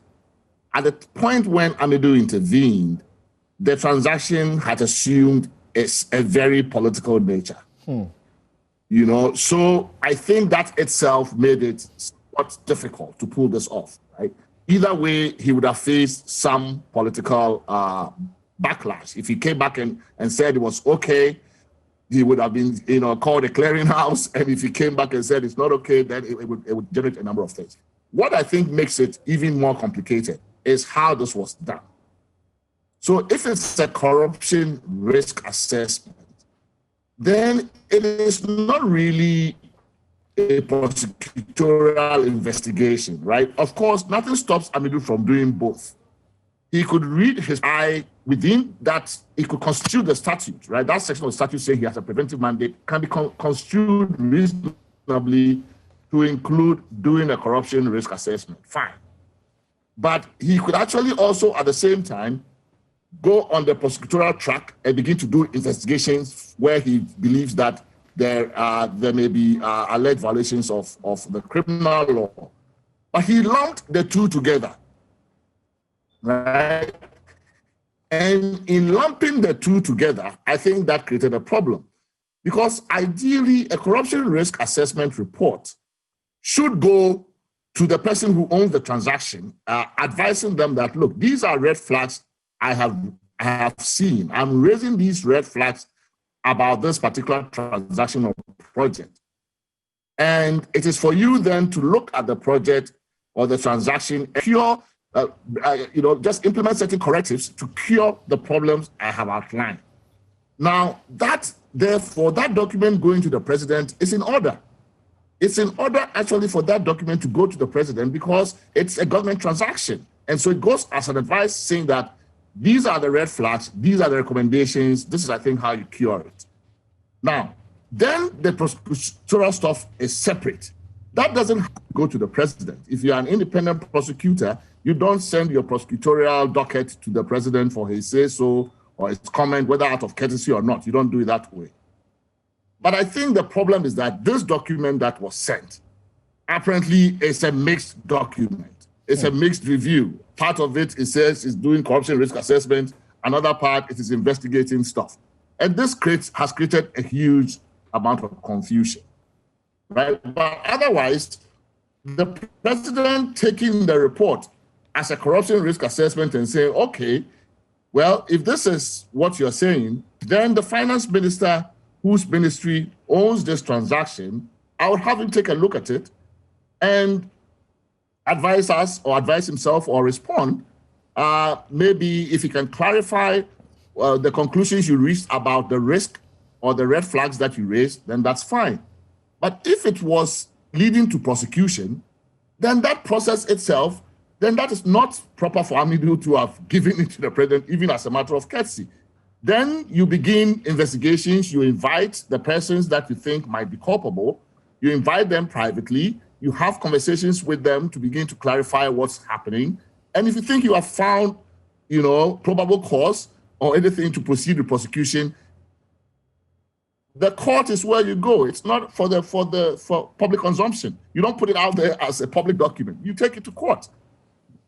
So I think, again, the nature of what it is that Amidou generated and the fact that he wasn't able to segregate the corruption risk assessment portion from what he believed was leading to a criminal investigation created a big problem. He has created a big problem here. He could have done both, but he should have separated them and given one to the president or the finance minister to say, a red flag, cure them. And then the other one, we didn't need to know. He would go on his own investigations until he felt he had enough evidence to go to court. Then he would go to court. It's not for us to even know that was going on. So it's difficult for me then looking at it and saying that, was it interference? How is it interference when you have done a corruption risk assessment that I need to know so I can cure some transaction? And I've taken it and said, okay, so my responsible official should proceed to do what he can to cure the issues that you have raised, and let's maybe restart the process. That's how it should proceed if it's a corruption risk assessment. But the prosecution part that Amidou lumped in with this part is what creates the problem. Okay. So you are saying Amidou was wrong to decline an opportunity for the affected parties to be heard on the report? Well, if Yes, I think so. I mean, if you were doing, even if you were doing a corruption risk assessment, and you could do that one on just the papers, on the document, you just review the transaction documents, it gives you some sense. If at some point you don't, because this is a very multidisciplinary process, you know, just being a lawyer doesn't probably equip you to understand everything about the deal. So even in the corruption risk assessment, half of the process, it's okay to invite people in and say, look, I've looked at these documents. I don't understand this particular link in the transaction. I don't understand that part, you know, so give me clarity. So if that is done, then you have a full picture, the structure of the transaction, how money flows, the parties involved, relationships with each other with the transaction. All of these are the processes that have been followed or not followed. All right. And then you check the box as you go. Exactly. That's what you do for a corruption risk assessment. And so it's fine to invite people in. But the whole process is almost like it's beginning from the back, coming forward. It's almost like it's going in reverse as opposed to following a particular sequence. It went in reverse and then unfortunately got lumped in with what the special prosecutor thought was criminal investigation. And I don't understand that part, why he would do that, why he would lump the two together and present it to the president. Okay. Because you have to take leave of us at this point, let's have you say something briefly, make a brief comment about the next leg of the discussion, about the matters he says are pending that he's dealing with, but has some frustrations because of some compromises. He says that this office also has ongoing investigations against Ejeni Mboating Ejei, former Chief Executive Officer of the Public Procurement Authority, the National Lotteries Authority, and Charles Bisu, the Members of Parliament Vehicle Loan Affair, which affects members of Parliament from both sides of Parliament, is still pending a decision whether or not to prosecute due to unjustifiable delay by seconded staff in carrying out instructions for clarification of certain pertinent issues. The delays have in the main been actuated by the fact that no staff has been independently employed by this office due to lack of sheer fiscal office space, resulting in the use of staff on short duration secondment, whose commitment depends on how their main employers stay away from interfering with the work of this office during their short term. What should happen? You know, let me respond to that by reading, by quoting a provision in Article 157 of the 2010 Constitution of Kenya. Kenya doesn't have a special prosecutor. What they do have, though, is a director of public prosecutions with robust independence in the Constitution. So in their new Constitution, the Attorney General doesn't lead prosecution, doesn't do prosecution. That job has been carved out and given constitutionally to a director of public prosecutions. That director of public prosecutions also has the power under the Constitution to instruct the Inspector General of Police, and for that matter, the state law enforcement investigatory body, to initiate investigations into alleged crime. And the Constitution says the Inspector General shall comply. Only the Director of Public Prosecutions has that power in the Constitution. Not even the Minister in charge of police can issue an instruction to the police on any particular matter. They can only issue policy direction and has to be in writing, authentic writing. So what you see here is the Director of Public Prosecutions in that instance has control over prosecution, over investigations, criminal investigations. He has effective control over criminal investigations. Not only does he have his own investigators, but can control investigations. I think the difficulty here that Martin Amidou and the office has basically run up against is that you control prosecution, which is almost at the retail end of the process, but you don't control a number of the earlier processes, right? You don't control, so to speak, the production end of the process, right? Because you have to generate, the investigation has to generate evidence for you and gather and all those things before you can actually have a decent prosecution to proceed with. Unfortunately, it is set up in such a way, and that is not just his office. Even the Attorney General's department doesn't control investigations. That's in the Ministry of under the Ministry of Interior and the police. So you have a situation here, and I think when you look at the Kenyan situation, they've been able to actually prosecute, go against some high-profile targets in Kenya since they did it this way, because there is control of the prosecution over criminal investigations. And I think that as long as those two processes are decoupled and the prosecutor doesn't have much control over the pace of prosecution, how you do it, and all of that, and who does it, that is always going to be a problem. So maybe we need to, the lessons we might learn from this is this kind of arrangement workable? All right. Should we find a different kind of an arrangement so that the prosecutor can have a lot more control over the investigation part of it? Otherwise, you can always use the investigations to frustrate any expectation of prosecution. Thank you very much, Professor H.K.C. Prempeh. But I said that would be my last. I need your 30 seconds or 1 minute comment to this. Of course, the law says that the board shall not interfere in the day-to-day functions of the office. But we know that most of the issues we are talking about should rather be issues for the board to address. Has the board disappointed you? Really? Like what? I mean, I was one of those who was actually not very happy with the idea of having a board in this particular arrangement. I mean, unfortunately, we lost that argument because there is, we were referred to authority in the Constitution that essentially says once you set up somebody by statute, you have to have a board, a governing council. Maybe we need to rethink that. Because I remember that Amidou's own earlier letters that he wrote when this idea was in the public domain before the office was created, I think he also had problems with a board. I don't know. I cannot say that the board disappointed me.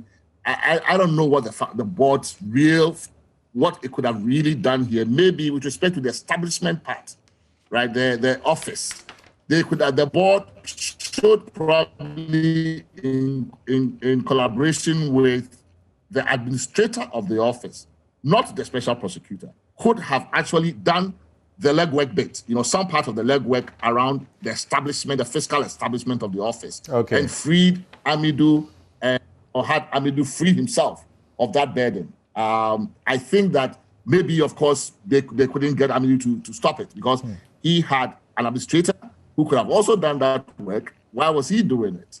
Okay. As opposed to the administrator. All right, thank you. Thank you so much. Right. Thank you so much, Professor H.K.C. Prempeh, who is the Executive Director of the Ghana Center for Democratic Development, CDD. So on this issue about interference and the president trying to be a judge in his own cause, what do you say, Martin? One on the story, the experience H.K.C. Prempeh just gave, the Kenyan example. May we also add, I saw it in 2018, we went on a certain learning tour. Okay. They also have appointed so many lawyers to replace the police prosecutors. Right. So the Director of Public Prosecutors building, I've been there, it's a long, tall story building, good. But the good thing is that they have lawyers as prosecutors instead of the Ghanaian situation where we have over 1,000 policemen as prosecutors. Because you don't have lawyers. We are not training as much. This year we have 1,000. I mean, if we wanted to, we could have had a special dispensation where we train more. Of course, we must admit, how many lawyers trained would like to do those jobs? There are lots. Unfortunate. That's also another issue. Hey, go to the AG's department. As far as 5 years ago, okay, we had over 600 applications. At least I saw them with my eyes. People who wanted to join the Attorney General. Then number two, you had a comment about the letter, the structural defects. Before you went on the break, that Mr. Amidou said he went around and then found those structural defects. I just want to point out here so that I think we may need further information. The BDHO's response, he states that it was after their joint inspections that they got Mr. Amidou's own list of defects. So I'm saying that maybe we should clarify who went there first. And then the matter of the letter, I think I saw a CTFM, they had it on their website. They had those letters, those correspond, they're about 15 pages. So maybe we need further clarification. No, there are letters that are released, and there's a letter that was not released. There's a string of letters that accompanied the main release that came out. About the joint inspection, they all inspected. They said, we identified these things. But later, Martin brought his own, and then we had to merge them. Yes. So I think there's no conflict there. Right. Yes, Okay. Yeah, but So the substantive issue. Yeah, the interference. On this matter too, unless maybe I haven't read the papers well, it's difficult for me to see that this was a real interference, a substantive one. Look, like we've stated earlier, it's the same thing. Definitely, there will be pushback. If you're going to indict a man, you see, let's put this in context.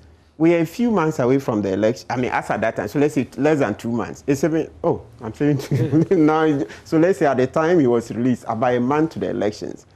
You have the president seeing a report that is going to go against his government, a serious indictment. Naturally, you will find an attempt to also prepare to push back. It's natural. So the question I'm asking myself is it really realistic that we expected that once Mr. Amidou told the president that this and this and this is what I found, the president would have just said, yes, carry on, carry on. No, the question is, was that lawful or unlawful? Was that out of step with due process? It's not, because what I find, and this is not the first time I've commented on that Ejapa report. For me, I found it strange that Mr. Amidou didn't give those persons a hearing. Let's be careful. You want to indict a man, let him have his say.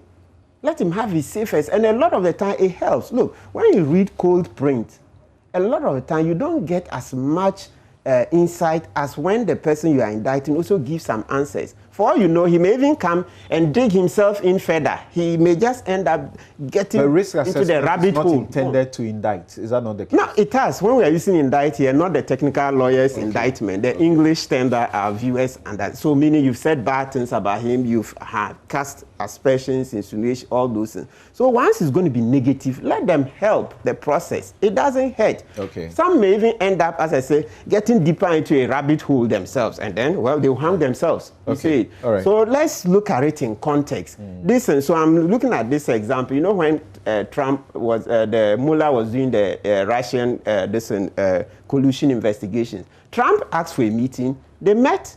Okay, Mueller took notes, and part of it was Trump asked, "Are you investigating myself?" and all those things. I didn't see anybody saying that was an interference. No, that was investigation. Yes. Martin says he wasn't doing investigation here. He was doing an audit. Oh, no, whichever way, they are of the same different species. I mean, they are in the same area. You are looking into something and then going to make an adverse finding. Okay, so let the people who are going to suffer that adverse finding make an input. It's just normal. All right. I understand that I've committed a wrong, because on the line has been one of our guests all along. Oh. But my attention on Zoom has been one of our guests, but my attention has not gone there. Dr. Emmanuel de Graft Johnson Owusu-Ansah. Yes. Senior Lecturer, Department of Statistics and Actuarial Science, KNUST. Thank you so much for your patience, and please forgive me. Oh, very unfortunate. I've been sitting there, also been listening to Prof, and he's been actually educating us on some of the process that has been going on. Okay.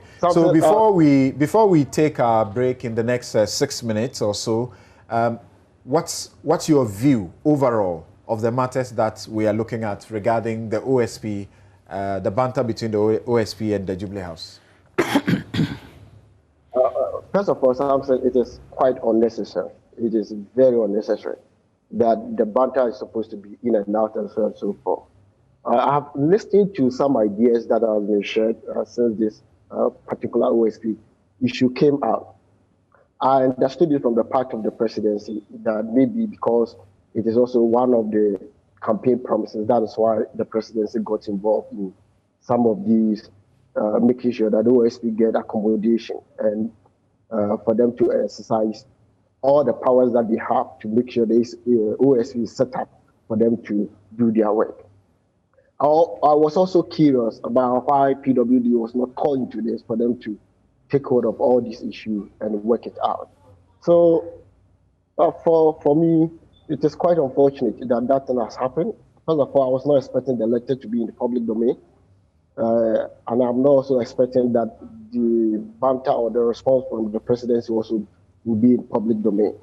We all know that when external agencies want to assess any country, there are three particular parameters that they use are justice, human rights, and corruption.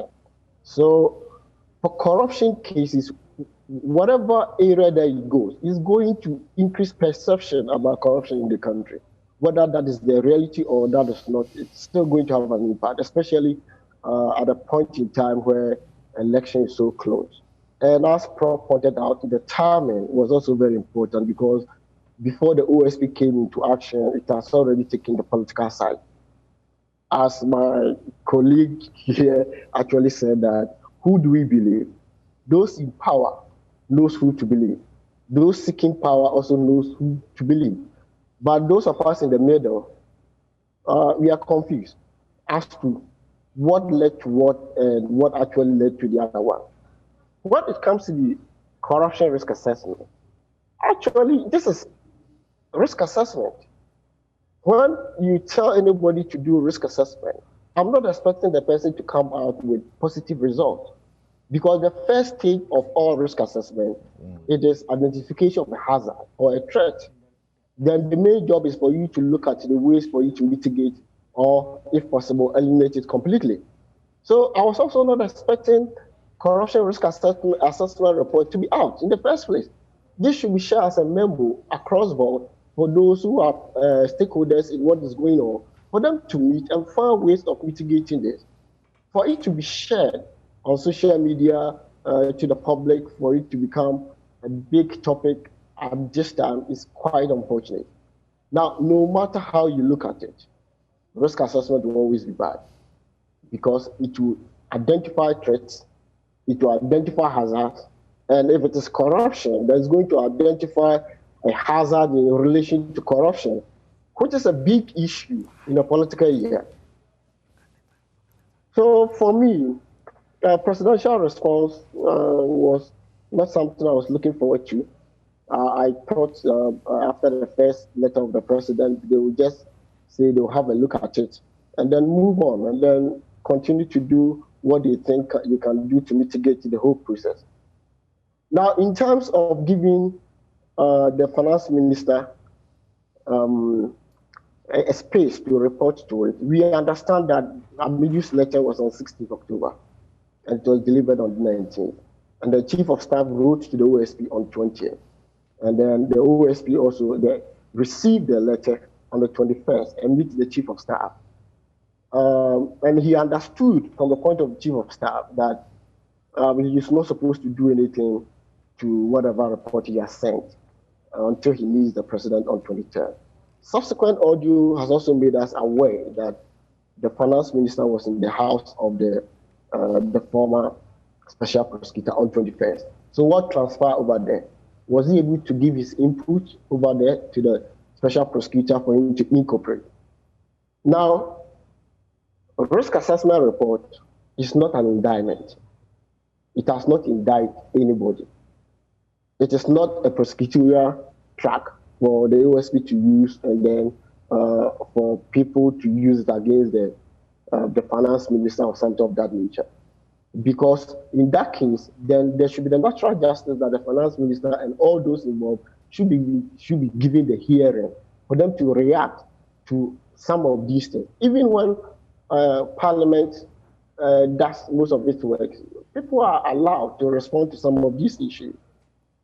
The letter also, the tonation of the letter, I found it contradicting from the first one into the last one. The first one, the use of the word puddle, it gives much to be desired.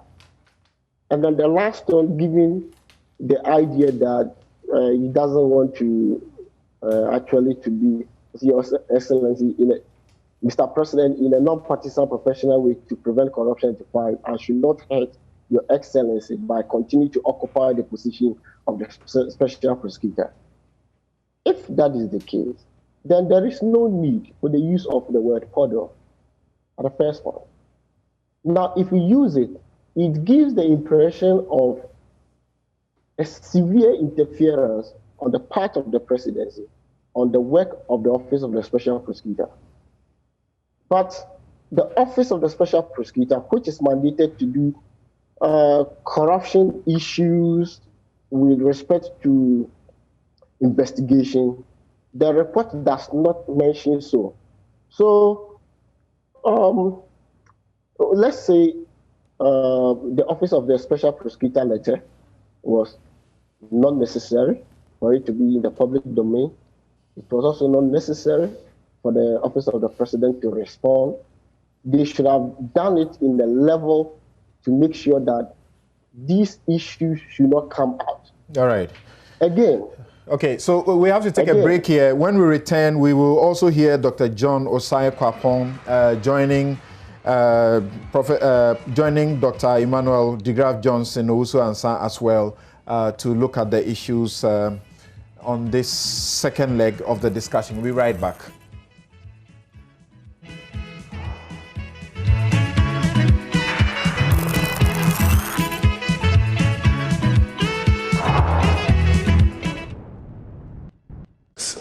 The overwhelming popular acceptance by the good people of Ghana and the strong consensus approval by Parliament of Mr. Amidou's nomination justify the confidence I repose in him.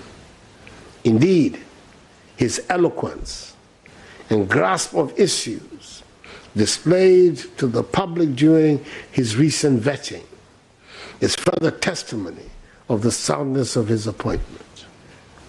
I want to assure him that not only will the executive, including the Attorney General, respect scrupulously the independence of his office, but will also provide him with whatever assistance is required to enable him to discharge his high duties effectively.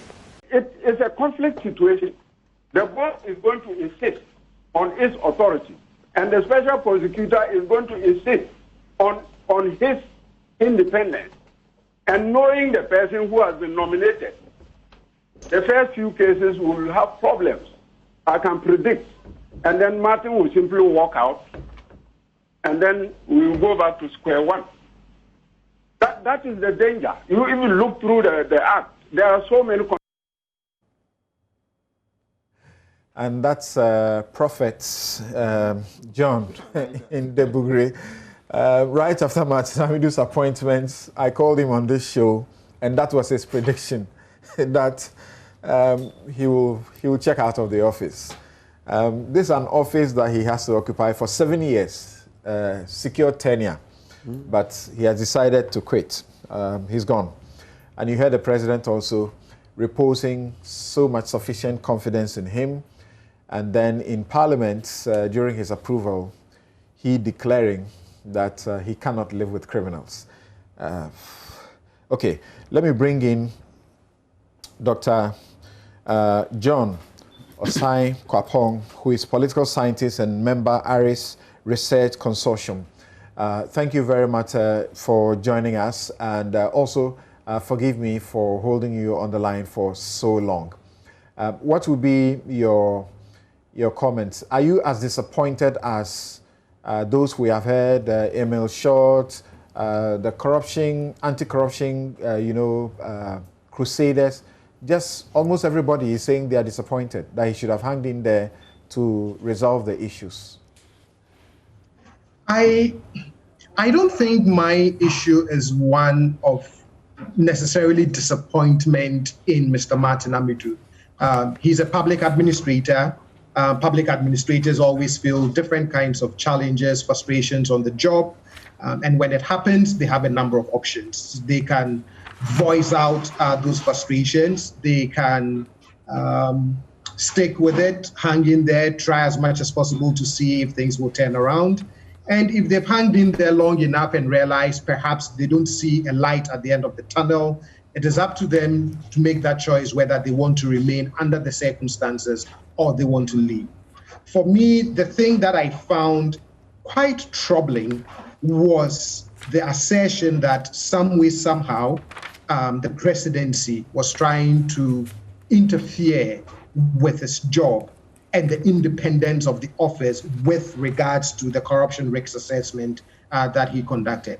For me, that was my biggest worry and concern, because again, the whole setup of the Office of the Special Prosecutor was premised on the fact that in order to effectively fight public corruption in government, that we need a setup that was independent enough and insulated against any kinds of political interferences in order to enable them to do his job. I'm glad that the presidency responded. Of course, none of us was in that meeting, and therefore we do not know exactly what transpired. I don't know what gave Mr. Martin Amidou the impression that someone was trying to interfere with his job. But if I understand exactly what he was asked to do with respect to Ejapa, then my understanding of that is it is not necessarily a criminal investigation or even a prosecutorial work, as opposed to something as part of an administrative process to try and flag any red flag issues with respect to a particular transaction. If that is the case, then I am not opposed to him showing the president the courtesy of a summary of the report, and the president then saying, for the actors involved and these issues that you have red flagged, give them an opportunity to also respond. Again, if that is how a corruption risk assessment is supposed to work. So far, it does appear that all our panelists agree about one thing, that Martin Amidou doesn't appear to have the temperament to do the job of an administrator. His credibility, integrity is undoubted, but as a litigant, fine. As a prosecutor, fine, but not as an administrator. That's where you also belong? Yes, and I think that the clarifying point that I want to make is that if the office has been designed, what has to be made clear now for me then is what are the administrative rules and processes that have to go with it? Because as Mr. Martin Amidou asserted, he was under no obligation to share this with the president, but he did as a matter of courtesy. Now, I always say that within the Ghanaian context, whenever there are no rules that says you shouldn't, the discretionary approaches, it is interpreted as, then it means I can. But Doc, as a professional, is Martin Amidou right to suggest that once he's done with the audit, and this was an audit he was doing, he himself says in the report that it's not an investigation. Once you are done with an audit, can you say that you only give it to the auditee as a matter of respect, or rather as a matter of law and practice? I checked up when the issue came up earlier and there were all the debate about it. I said first thing to do is to look for the word audit, and the word audit derives from the Latin word audere, which means to hear or to listen. Who is he listening to if he's not going to give it to anybody? And I agree with you, Samson. I think that if that is what the corruption risk assessment report was supposed to do, then surely the actors involved around whom you have raised certain serious red flags must be given an opportunity to respond. And so I am hard pressed to understand how the request to have others respond becomes an issue of interference. That I fundamentally disagree. Thank you. Thank you very much. Now, I'll return to Dr. Osai Kwapong and also to De Graft on the last bit of the conversation about what should happen on the pending investigations, which is the second part of the discussion, which we haven't paid much attention to. Remember, he says that he's got ongoing investigations against Ejenim Boateng Ejei, former CEO of the Public Procurement Authority, the National Lotteries Authority, Charles Bisu, members of Parliament and their loan matters. But he has officers who are seconded, who are on secondment, and some of them are being compromised. You would have read what he said about the officers who were dealing with the Ejenim Boateng Ejei matter, where they seem to have tried to, tell the guys at the Auditor General's office that there's a bit of money in it, So we can get something out of this. Yes, Koku. On the part of the allegation of interference, where do you belong? Well, I'm not convinced. Okay. Based on the particulars that we are being given, and I think those who have spoken before me have done justice to it. My disappointment is that based on that reasoning, he exits the office. It hurts. Look, as a full advocate of his nomination and appointment, I would not even say with the benefit of hindsight I have regrets. I wish he should have stayed on. Unless you are corrupt and were afraid of something, you would not have belonged to any person who did not endorse Martin Amidou. I hear you. But you see, those reasons he's giving are the reasons why I would have loved if he stayed on. And prove in practice the independence of that creature of law and his own mettle, his own courage of conviction. That's the reason. You don't live at this time when indeed you say you have so many things to work on. Okay, PPA. He says his protection was former President Jerry Rawlings, and because he died, his protection was over. I'll pretend I didn't hear that. I'll pretend I didn't hear that. Martin, that I know, is a man of courage. Yes, you may have differences with him in terms of temperament here and there. It's true. Well, none of us is perfect or infallible. But I still think that he should have stayed on there, investigate those matters, and get them prosecuted to help this country's democratic consolidation. So, what are expectations in his absence? The pending matters. What are the office is not a person, or the office is an institution. Persons come and go. The institution remains. The mandate that we crafted into this act are all there. The deputy, of course, is quite experienced in terms of prosecutions and things. 30 years standing at the bar. Yes, no joke. So the office, we should focus on the office, make sure that it continues to function. Of course, he has to be replaced with a new appointee. We don't know when. Whether you were telling me the deputy has been asked to. Yes, that's what I've read. I had no idea. And apparently it's in the law. As my guys at the presidency and the rest, nobody has told me that it's incorrect. Okay. Yeah, but Martin points to law. Maybe shall we look at it? It says section 17.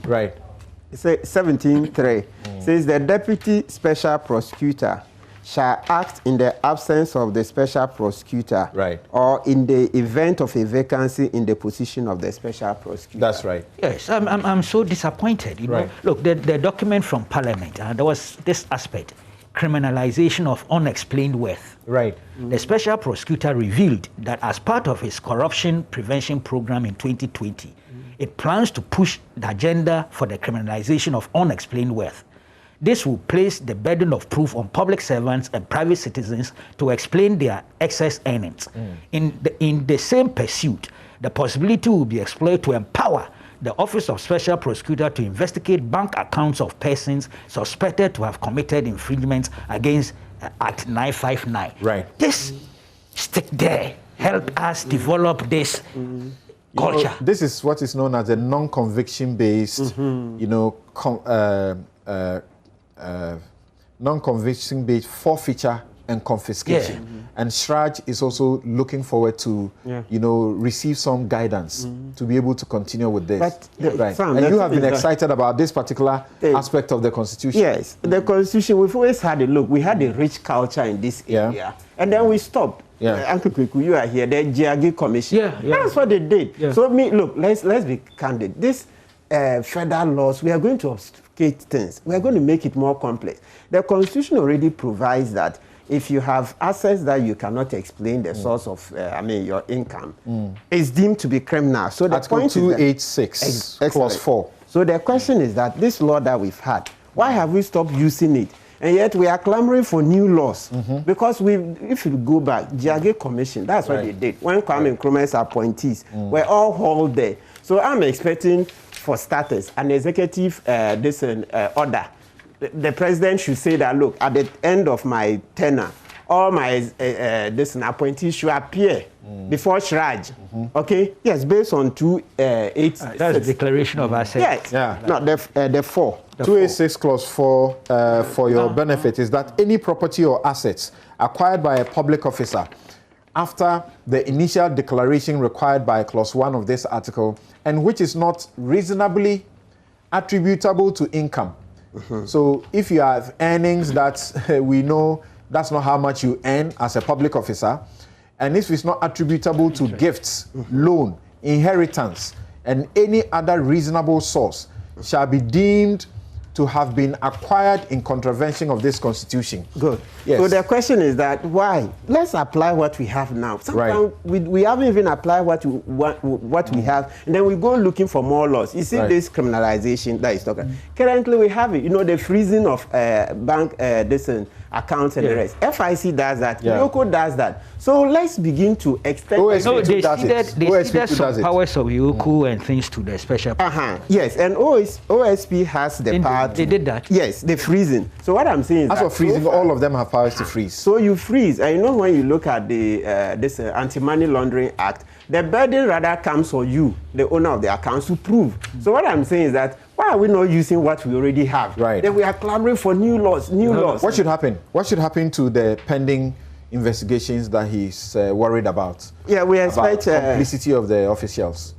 Yeah, so we expect the deputy, Cynthia Lumo, to take over, to continue and make sure that she sees those investigations. Do you think there will be public, perception or commentary that will suggest that they haven't done a good job if they draw a blank and come to say there's actually nothing in these investigations? Oh, definitely. Definitely. I expect that, look, Mr. Amidou, at least we all have agreed that when it comes to integrity, he's 200%. So once he says, look, he suspects that the investigators are compromised, we expect a transparent investigation into that matter. So maybe if Cynthia Lumo, I'm expecting that this one is what we even put her in a good stead to become substantive. Because if she delivers a good investigation today, then you see that the public will jump. That's the problem. So if she finds out that there's nothing to prosecute, then the public will say, well, because Mr. Amidou is out, somebody has been compromised. Yes, we are likely to think so because, look, I'm thinking that so far, at least, they've seen something. How can it suddenly just become nothing?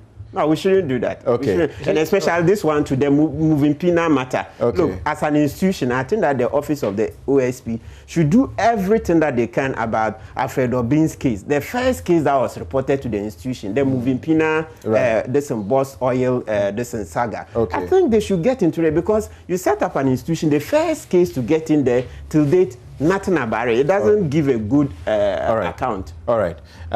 Thank you very much. Now, okay, so let me get to Dr. Emmanuel de Graft Johnson, also answer.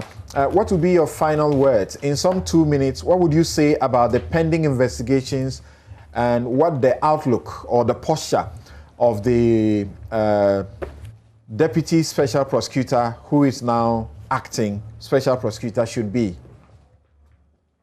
Samson, I'm expecting the acting officer right now to make sure that the pending issues are investigated.